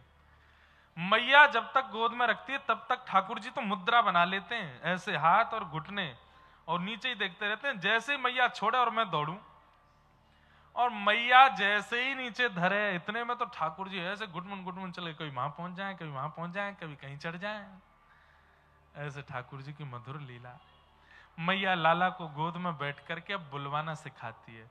ठाकुर जी आ ऊ ई ये सब तो करते हैं। मैया बोले लाला बोल मैया। ठाकुर जी नहीं बोलते। इतने में दाऊ दादा आ जाते हैं, थोड़े बड़े हैं ठाकुर जी से। मैया जे भैया बोले को पहले बोलो लाला भैया। ठाकुर जी नहीं बोले। इतने में नंद बाबा आ गए, अरे मेरो लाला है जो पहले बाबा बोले को, गोद में लेके लाला बोल दे, चल दिखा दे सबन ने बाबा। ठाकुर जी नहीं बोले। सब आकर के बुलवा में, लेकिन ठाकुर जी कुछ नहीं बोले। इतने में ही नंद भवन के आंगन में एक गैया आ गई और गैया की तरफ उंगली करके ठाकुर जी बोले गैया। जैसे ही बोले गैया, अब तो महाराज फिर नगाड़े बजन लगे, पूरे ब्रजमंडल में हल्ला है गयो। नंद जी को लाला बोलन लगो, नंद जी के लाला ने आज पहलो शब्द बोलो। सब सुनने के लिए आए, बोले कहा बोलो लाला ने? बोले सबसे पहलो शब्द बोलो गैया, गैया। और गैया बोलने के बाद में अब सब लाला को गोद में ले। लाला दोबारा बोलियो, कहा बोलो? अब जाके गोद में जामे वही को बोल दें मैया। दाऊ दादा बोले और लाला मेरे भी बोल दे, मेरे भी बोल दे, दादा बाबा, सबको नाम ठाकुर जी बोल रहे हैं। छोटा सा मुख है, आकाश में 33 कोटि देवता, उनके नेत्रों से अश्रु बंदे ही नहीं हो रहे हैं। पूरे ब्रह्मांड को जो चलाना सिखाता है, पूरे ब्रह्मांड को जो बोलना सिखाता है, आज नंद भवन में बोलना सीख रहा है, आज नंद भवन में चलना सीख रहा है, आज नंद भवन में इन ब्रजवासियों के यहाँ सब क्रिया कर रहे हैं। धन धन्य है। अरे बीच बीच में देवता आते हैं और रात्रि में जब सब ब्रजवासी सो जाते हैं तो गोकुल में पूरी बुहार करके झाड़ू लगा के ब्रजवासियों की चरणरज रख के ले जाते हैं और नित्य सब देवता अपने मस्तक पे लगाते हैं। धन्य है ये ब्रजवासी, जिनके प्रेम के अधीन होकर परम पिता परमात्मा ये लीला कर रहे हैं, ऐसी लीला कर रहे हैं। ठाकुर जी धीरे धीरे बड़े हुए, लेकिन अभी तक नामकरण नहीं हुआ। तब श्री गर्गाचार्य जी महाराज पधारे। गर्गाचार्य जी से निवेदन किया कि आप लाला को नामकरण संस्कार करो। गर्गाचार्य जी जैसे ही नामकरण करने के लिए आए, मैया से बोले मैया कल करेंगे नामकरण, आज रात में हम यहीं गौशाला में सोएंगे आपके यहाँ, और हमको सामग्री दे दो, हम किसी के हाथ का बना भोग नहीं लगाते, ठाकुर जी को खुद बनाएंगे। मैया ने सामग्री दी। अच्छा, बच्चों का स्वभाव होता है, मैया रोज भोजन बनाती है तो धीरे धीरे उसके हाथ का स्वाद नहीं आता, पर एक दिन कोई बाहर की आंटी आके भोजन बनावे तो बच्चे कितने उत्सुक होते हैं, आज कुछ अच्छा बना है घर में। ऐसे ही मैया रोज प्रसाद ही बनाती है, लेकिन आज गर्गाचार्य जी बना रहे हैं तो दाऊ दादा और ठाकुर जी दूर खड़े खड़े देख रहे हैं। दाऊ दादा दूसरो बाबा आयो घर में, कछु बना रो है, और जे अगर हमने नहीं पायो तो कैसे काम चलेगो। दाऊ दादा बोले देख लाला, तेरो मने तो तू खाई लियो, मैं तो यहीं रहूंगा, और तू को बढ़िया लगे तो मुझे बुला लियो।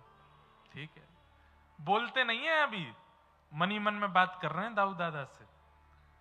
गर्गाचार्य जी ने जैसे ही सब सामग्री बनाई, ठाकुर जी अपने ठाकुर जी के सामने, शालिग्राम भगवान के सामने पधराई थाली में, और जैसे ही नेत्र बंद करके बैठे गर्गाचार्य जी, इतने में ठाकुर जी गुटमुन चल के गए, सामने से थाली देखी, क्या है बढ़िया, तो अधौटे दूध की खीर रखी। अधौटो दूध जाने, जब दूध औटते औटते औटते आधा रह जाए, थोड़ा लाल हो जाए, उस दूध की बनी हुई खीर ठाकुर जी को बहुत प्रिय है। हम घरों में देखते हैं लोग, माताएं खूब खीर बनाती हैं, ठाकुर जी के लिए अधौटे दूध की सामग्री बनाया करो। खीर ऐसी हो कटेमा, कटेमा खीर समझते हैं, जिसको चम्मच लगावे तो ऐसे कट जाए, उसकी आकृति बने, ऐसी ठाकुर जी को खीर बहुत पसंद है, और वो भी मिट्टी के बर्तन में बनी हो, बढ़िया केसर डाल करके, कंजूसी नहीं, ठाकुर जी की सामग्री एक नंबर बने। अधौटे दूध की खीर देख करके महाराज ठाकुर जी के तो मुंह में पानी, उठाए के सामग्री पान लगे। इतने में गर्गाचार्य जी के नेत्र खुले, नेत्र खोल करके देखे छोटे से ठाकुर जी, नाक पे मुंह पे सब जगह खीर लगी है। पहले तो हंसे, शैतान बालक, ए यशोदा मैया देखो तुम्हारा लाला बहुत भूखा है, मेरे ठाकुर जी का प्रसाद खा लिया, लेकिन ये तो अनर्थ हो गया ना, सब बिल्कुल चौका वोका सब खराब हो गया, ठाकुर जी का भोग झूठा हो गया, मुझे दोबारा से लगाना पड़ेगा भोग। लाला को लेके जाओ और थोड़ा पेट भर के रखा करो, इसका दूसरे का सामान खा जाता है। यशोदा मैया आई, बाबा क्षमा करियो, लाला चंचल है ना, या गुस्सा मत करियो। ठाकुर जी को एक हाथ से उठा लिया मैया ने, भीतर छोड़ के आई दाऊ दादा के पास। लाला बाहर मत आइयो, समझा दिया थोड़ा। दाऊ दादा बोले लाला कैसी लगी खीर? ठाकुर जी खीर तो बहुत जोर की, पर बनावे वारो बड़ो कड़वो है। मैया तो शिकायत कर रहा हूं मेरी, पर यार दारी के मैं बता ही दूंगा आज, बनान दो फिरते। गर्गाचार्य जी ने फिर से चौका लगा के फिर बढ़िया खीर बनाई, ठाकुर जी फिर पहुंच गए। गर्गाचार्य जी के नेत्र में ठाकुर जी फिर खा गए। गर्गाचार्य जी के नेत्र खुले। अब की बार गर्गाचार्य जी को क्रोध आया, साधु महात्माओं को आ भी जाता है। उठ गए, यशोदा हम कहीं और जा रहे हैं, हम गोकुल के बाहर यमुना के किनारे बैठ जाएंगे, वहीं कर लेंगे अपने ठाकुर जी का भोग। तुम्हारा बालक तो देखो इसका पेट ही नहीं भर रहा है, फिर से खा गया ठाकुर जी की खीर। यशोदा मैया आई, बोले बाबा क्षमा। अरे क्षमा की बात नहीं है, देखिए बच्चों को समझाना चाहिए, ऐसे अभी बचपन से ऐसी हरकतें, बड़े होके क्या करेगा। ठाकुर जी देखे तो बताऊंगा, बड़े होके क्या करूंगा, मेरी उपासना करेगो, मेरी चरणन में लोट खावेगो। लेकिन ठाकुर जी बोलना नहीं जानते, मन ही मन सोच रहे हैं। यशोदा मैया बोली वो तो बड़ी भली बात है कि केवल भोग खा रहा है, नहीं तो ये शालिग्राम जी को गुलाब जामुन समझ के खा जाता है। नंद बाबा तो अपने ठाकुर जी की सेवा करके ऊपर धर के जाते हैं कि कहीं आके हाथ नहीं पड़ जाए। एक दिन अपने गाल में दवाएं डोल रहा पूरी गौशाला में, हमने जाके देखी शालिग्राम कहां चले गए, देखी तो चूस रहो ने बैठ के। तब दाऊ दादा ने बताई, बोले मैया या को गुलाब जामुन लगे या हमारे खा जाए। ऐसे ठाकुर जी आज भी मेरे को कोई बता रहे थे, आज भी वो ठाकुर जी हैं हमारे व्रज में, और उन पे ठाकुर जी के 2 दांत निकल आए थे, तो दांत गड़े हुए भी हैं उन शालिग्राम जी पे, वो व्रज में हैं कहीं। मैं पूछ के कल बताऊं कथा में कहां है। आज भी वो ठाकुर जी हैं गर्गाचार्य जी के, जिनको ठाकुर जी मुंह में लेके घूमते।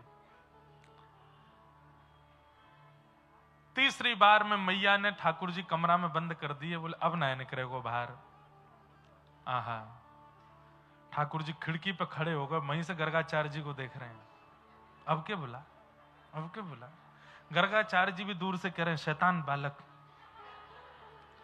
ठाकुर जी कह रहे हैं शैतानी तो देखी ना, दारी के तेने अभी हमारी, तू लगा तो सही भोग अपने ठाकुर जी को। गर्गाचार्य जी ने तीसरा भोग बनाया। ठाकुर जी छोटे बालक हैं, शैतान बालक हैं। ये ब्रजमंडल ऐसे ही है ना, यहाँ पे सब ग्वारियाओं के बच्चे हैं, ज्यादा जानते नहीं, आप पाओ प्रेम से प्रसाद पाओ। ठाकुर जी बोले अभी बताऊं। नीचे उतर के ठाकुर जी आए, अपनी माया से ही बाहर से लगा था किवाड़ तो खोल दी, और घुटमुन घुटमुन चल के ठाकुर जी गए, और खीर का पात्र उठा के जैसे ही पाने लगे, गर्गाचार्य जी के पुनः नेत्र खुले, तो ठाकुर जी नन्हे से गोपाल जी नहीं, शंख चक्र गदा पद्म चतुर्भुज रूप धारण कर लिए, और वहीं उसी खीर के पात्र से ठाकुर जी पा रहे हैं, और लेकर के कह रहे हैं गर्गाचार्य जी लो प्रसाद पाओ। गर्गाचार्य जी तो कान पकड़ने लगे, चरणों में लोट खाने लगे, नाक रगड़ने लगे। बोले मैंने कही नाक रगड़ेगो, मैंने तोते कही कि मेरे पीछे डोरो डोरो फिरेगो, नहीं मानो। अरे जय जय, मैं आपके रूप को नहीं पहचान पाया। ठाकुर जी बोले हमने अपने रूप दिखा करके आपको ये संकेत करने आए हैं कि कल जब आप हमारी कुंडली बनाओगे तो आपको सब पता चल जाना है कि मैं कौन हूं। कहीं गलती से यशोदा मैया क्या कि बोल मत देना कि मैं परमात्मा हूं। शंकर जी बोल के चले गए थे, मिलने नहीं दिया उनको दिनों दिनों तक। कहीं तुमने बोल दिया कि ये परमात्मा है तो मैया तुम्हारो गोकुल में प्रवेश बंद करा देगी। क्यों? क्योंकि मैया इतना प्रेम करती है मुझसे कि वो मुझे परमात्मा रूप में नहीं देखना चाहती। बंधुओं एक बात बोले, जब प्रेम की पराकाष्ठा हो जाती है ना, तो हमारा प्रेमी क्या है ये भुलाने की इच्छा होती है। अब मैं वक्ता हूं, लोग भले ही हमको प्रणाम करें, लोग हमको वंदन करें, पर मैं इस औरा में अपनी मां के सामने नहीं जा सकता कि मैं व्यास हूं, खड़ा हूं पहन करके चलूं, मौन रहूं, कुछ नहीं ना। और ये मां की ही नहीं, प्रत्येक प्रेम करने वाले की इच्छा होती है कि मेरा प्रेमी अपनी उपलब्धियां मेरे सामने ना रखे, वो रहे मेरे सामने, उसकी उपलब्धियां नहीं, उसकी श्रेष्ठताएं नहीं, उसका प्रभाव नहीं। ये प्रेम का स्वरूप है। और जहां कहीं आपको प्रेम हुआ और वहां आपका प्रेमी केवल अपनी उपलब्धियां ही गिनाता रहता है, अपनी केवल उपलब्धियां ही बताता रहता है, मैं ये हूं, तुम जानते नहीं मैं ये हूं, मैं वो हूं, छोड़ दीजिए उसको उसी समय। क्यों? ये प्रेम का स्वरूप नहीं है। ठाकुर जी सोचिए, हाथ जोड़ के गर्गाचार्य जी से कह रहे हैं कि मेरी मां को नहीं बताना कि मैं परमात्मा हूं। क्यों? क्योंकि उनको पता चलेगा तो कष्ट होगा। और दूसरी बात, मान लो मैया ने मुझे छोड़ा भी नहीं, मान लो परमात्मा हूं मैं, इसके बाद भी मुझे स्वीकार किया, तो जैसा प्रेम आज मैया करती है वैसा नहीं करेगी। कल मैया सुबह उठाने के लिए चरण दबाएगी नहीं, सुबह उठाती आरती घंटी बजाएगी, उत्तिष्ठ उत्तिष्ठ गोविंद उत्तिष्ठ गरुण ध्वज। परमात्मा हूं भैया, ऐसे ही उठता है परमात्मा। तो मुझे प्रेम में रहने दो। टेढ़ी टेढ़ी रे हारे लाला, टेढ़ी रे श्याम तेरी तिरछी नजरिया। हाँ श्याम, सब कुछ टेढ़ा है ठाकुर जी का। और देखो हमारे कलकत्ता का पंडाल भी टेढ़ा ही है। बांका पंडाल है, एक सीधा है एक टेढ़ा है। मानो जैसे पंडाल ही ठाकुर जी हैं, बांके बिहारी हैं। हमारे ब्रज में रसिया गाते हैं, लाला तेरी बातों टेढ़ी, तेरो तेरो मुंह टेढ़ो, तेरे शरीर टेढ़ो, सब कछु टेढ़ो, लेकिन इतनो टेढ़े हवे के बाद भी इतनो प्यारो है। कहीं लाला तू सीधो होतो तो कहा होतो। धीरे धीरे ठाकुर जी ने, एक बड़े भाई गर्गाचार्य जी ने इनका नाम कृष्ण रखा। बोलो बाल कृष्ण लाल की।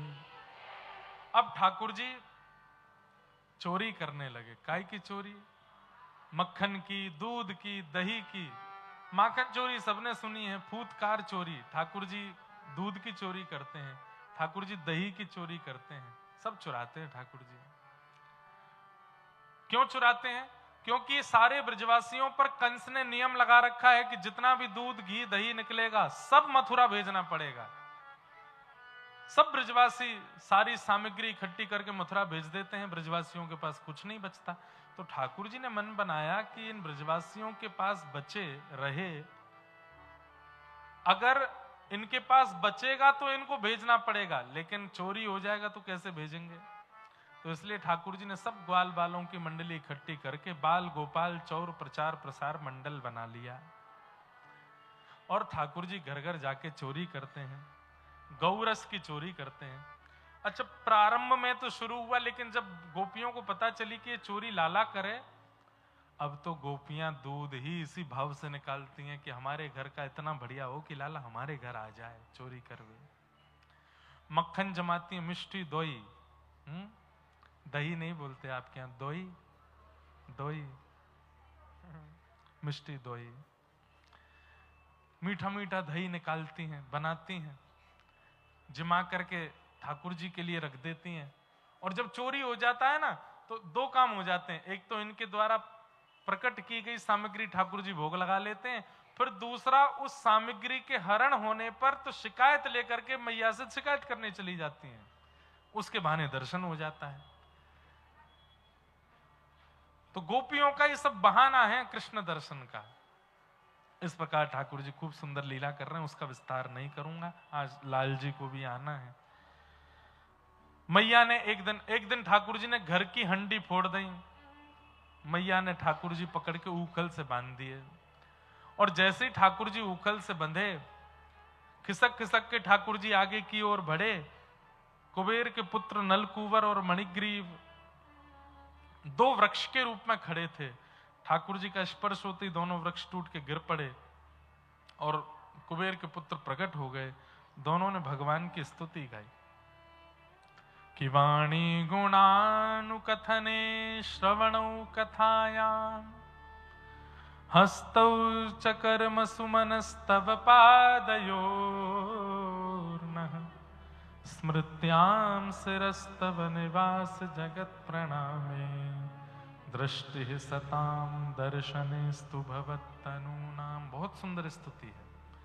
राधा रमणम हरे हरे पद के प्रारंभ में यही स्तुति है, वाणी गुणानु कथने श्रवणौ कथाया। आपको एक बात बताएं, जो हमारे नित्य के श्रोता हैं, राधा रमणम हरे हरे जो पद है उसकी रचना बंगाल में ही की थी। रानीगंज एक जगह है यहाँ पे बंगाल में, वहां कथा हुई थी लगभग 2019 में कथा हुई थी रानीगंज में।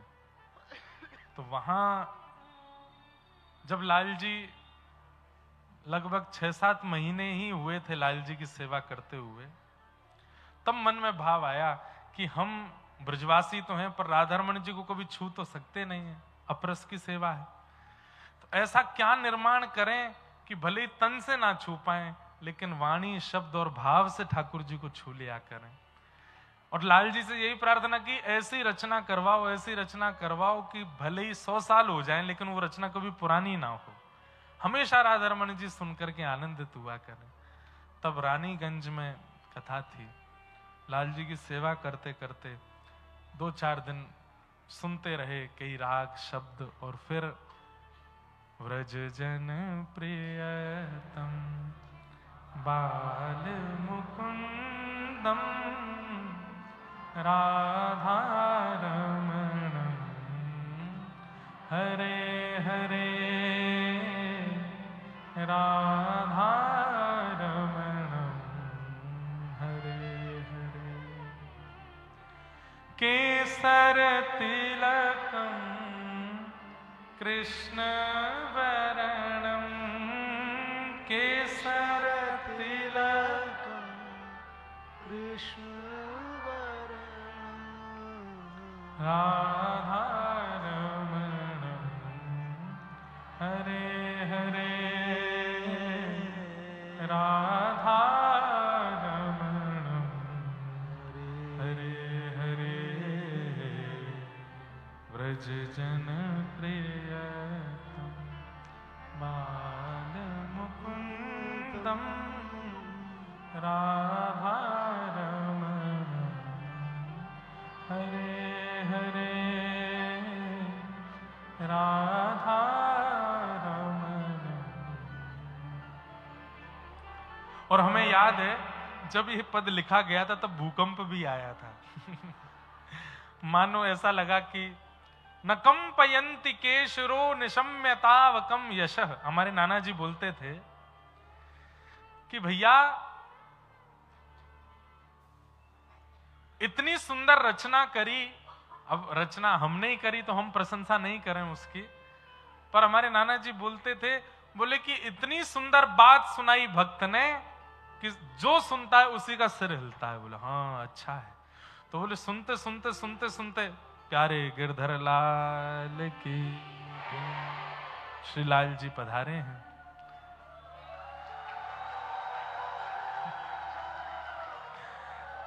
वाह भैया, बैठ जाओ, खड़े नहीं हो, अभी दर्शन हो जाएंगे, बैठ जाओ बैठ जाओ।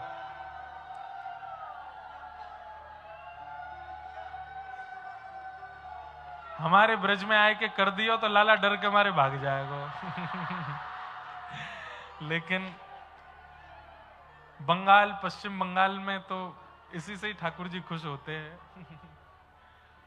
अगर वृंदावन में आके कर दियो ठाकुर जी बोले मैया हुआ आ गए। लेकिन बहुत बहुत धन्यवाद ठाकुर जी का सत्कार करने के लिए। तो हमारे नाना जी बोलते थे कि भैया जब किसी भक्त ने कोई अच्छी बात कही तो सबके सिर हिलते हैं, सब कहते हैं हाँ अच्छी बात है। और सबके सिर हिलते हिलते जब ये बात शेषनाग के कान में पड़ी तो शेषनाग ने भी सिर हिलाया। और जैसे ही शेषनाग, जब शेषनाग सिर हिलाएंगे तो उन्हीं के सिर के ऊपर पृथ्वी है, तो भूकंप तो आना ही है। तो जब ये पद पहली बार लाल जी को सुनाया उसके अगले दिन ही भूकंप आ गया। हम ये, इसमें कोई प्रशंसा की बात नहीं, पर हम यही मानते हैं कि मानो जैसे सबने उसको स्वीकार किया तो शेषनाग ने भी सिर हिलाए होंगे। वाह बहुत सुंदर है, इसीलिए भूकंप आया। राजत वनमालम रूप रसालम राधारमणम हरे हरे जतवनमालम रूप रसालम राधारमणम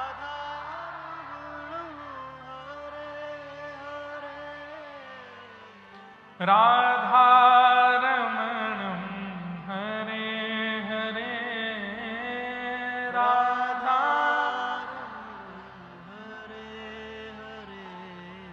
गोरज मुख लसितम भक्तचित्तवसितं राधारमणं हरे हरे राधारमणं हरे हरे व्रजजनप्रियतं बालमुकुन्दं राधारमणं हरे हरे राधारमणं। एक दो पंक्ति नई सुनाते हैं जो हमने गाई नहीं रिकॉर्डिंग में। यमुना तीरम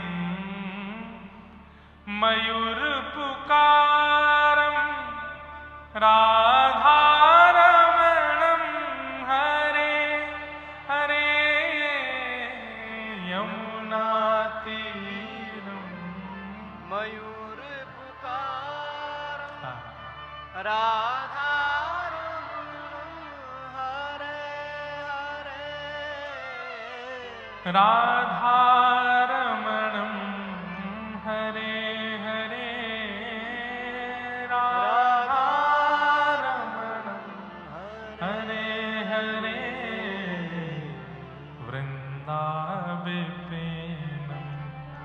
अतिसुखधामं राधारमणं हरे हरे राधारमणं हरे हरे व्रजजनप्रियतं बालमुकुन्दं राधारमणं हरे हरे राधारमणं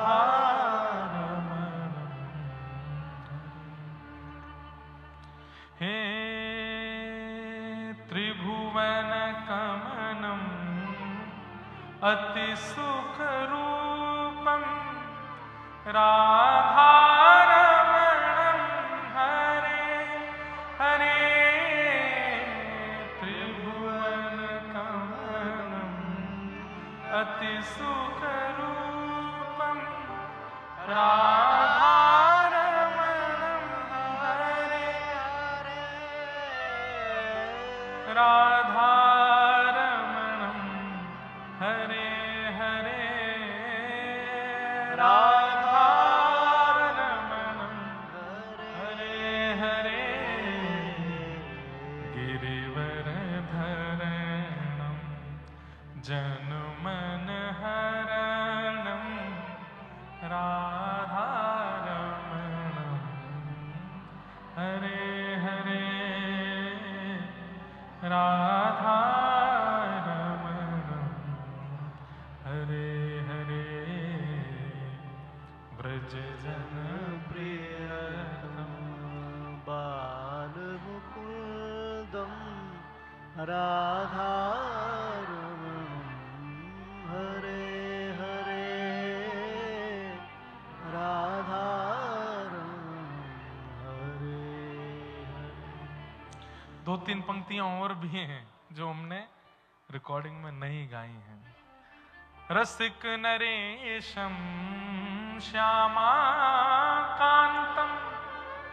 राधारमणं हरे हरे रसिक नरेशम श्यामाकांतम राधारमणं हे राधारमणं हरे हरे राधारमणं हरे हरे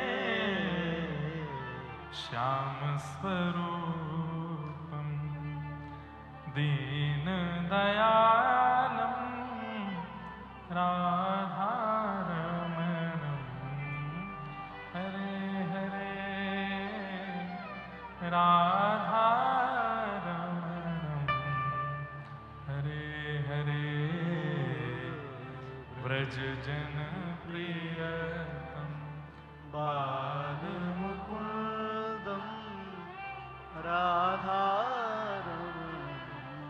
हरे हरे राधारमणं हरे। और फिर इसकी जो अंतिम पंक्ति लिखने के बाद हमने परम पूजनीय प्रातः स्मरणीय हमारे गायत्री गुरु, जिन्होंने हमको गायत्री दीक्षा और यज्ञोपवीत संस्कार प्रदान किया, परम पूजनीय श्री मलुकपीठ वाले महाराज जी,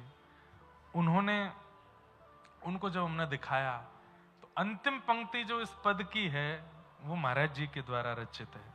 जब उन्होंने देख लिया तो बोले, इसमें आपने अपना नाम क्यों नहीं लिखा? मैंने कहा महाराज जी, हम लाल जी का नाम लिखते हैं, गिरधर नाम लिख देते हैं तो हो जाता है। तो महाराज जी बोले अब हम इसमें कुछ लिख देते हैं। तो अंतिम पंक्ति जो है वो पूज्य महाराज जी की रचना है। इसमें तो हमें याद नहीं है कहाँ है।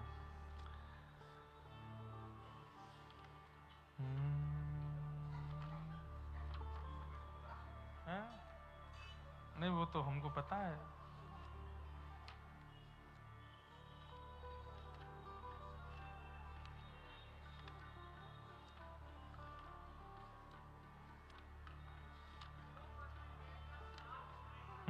ये वाली तो हमको पता है, इससे पहले वाली ढूंढ रहे हैं। भक्तवत्सलम भक्तवत्सलम रसिक नरेशम राधारमणं हरे हरे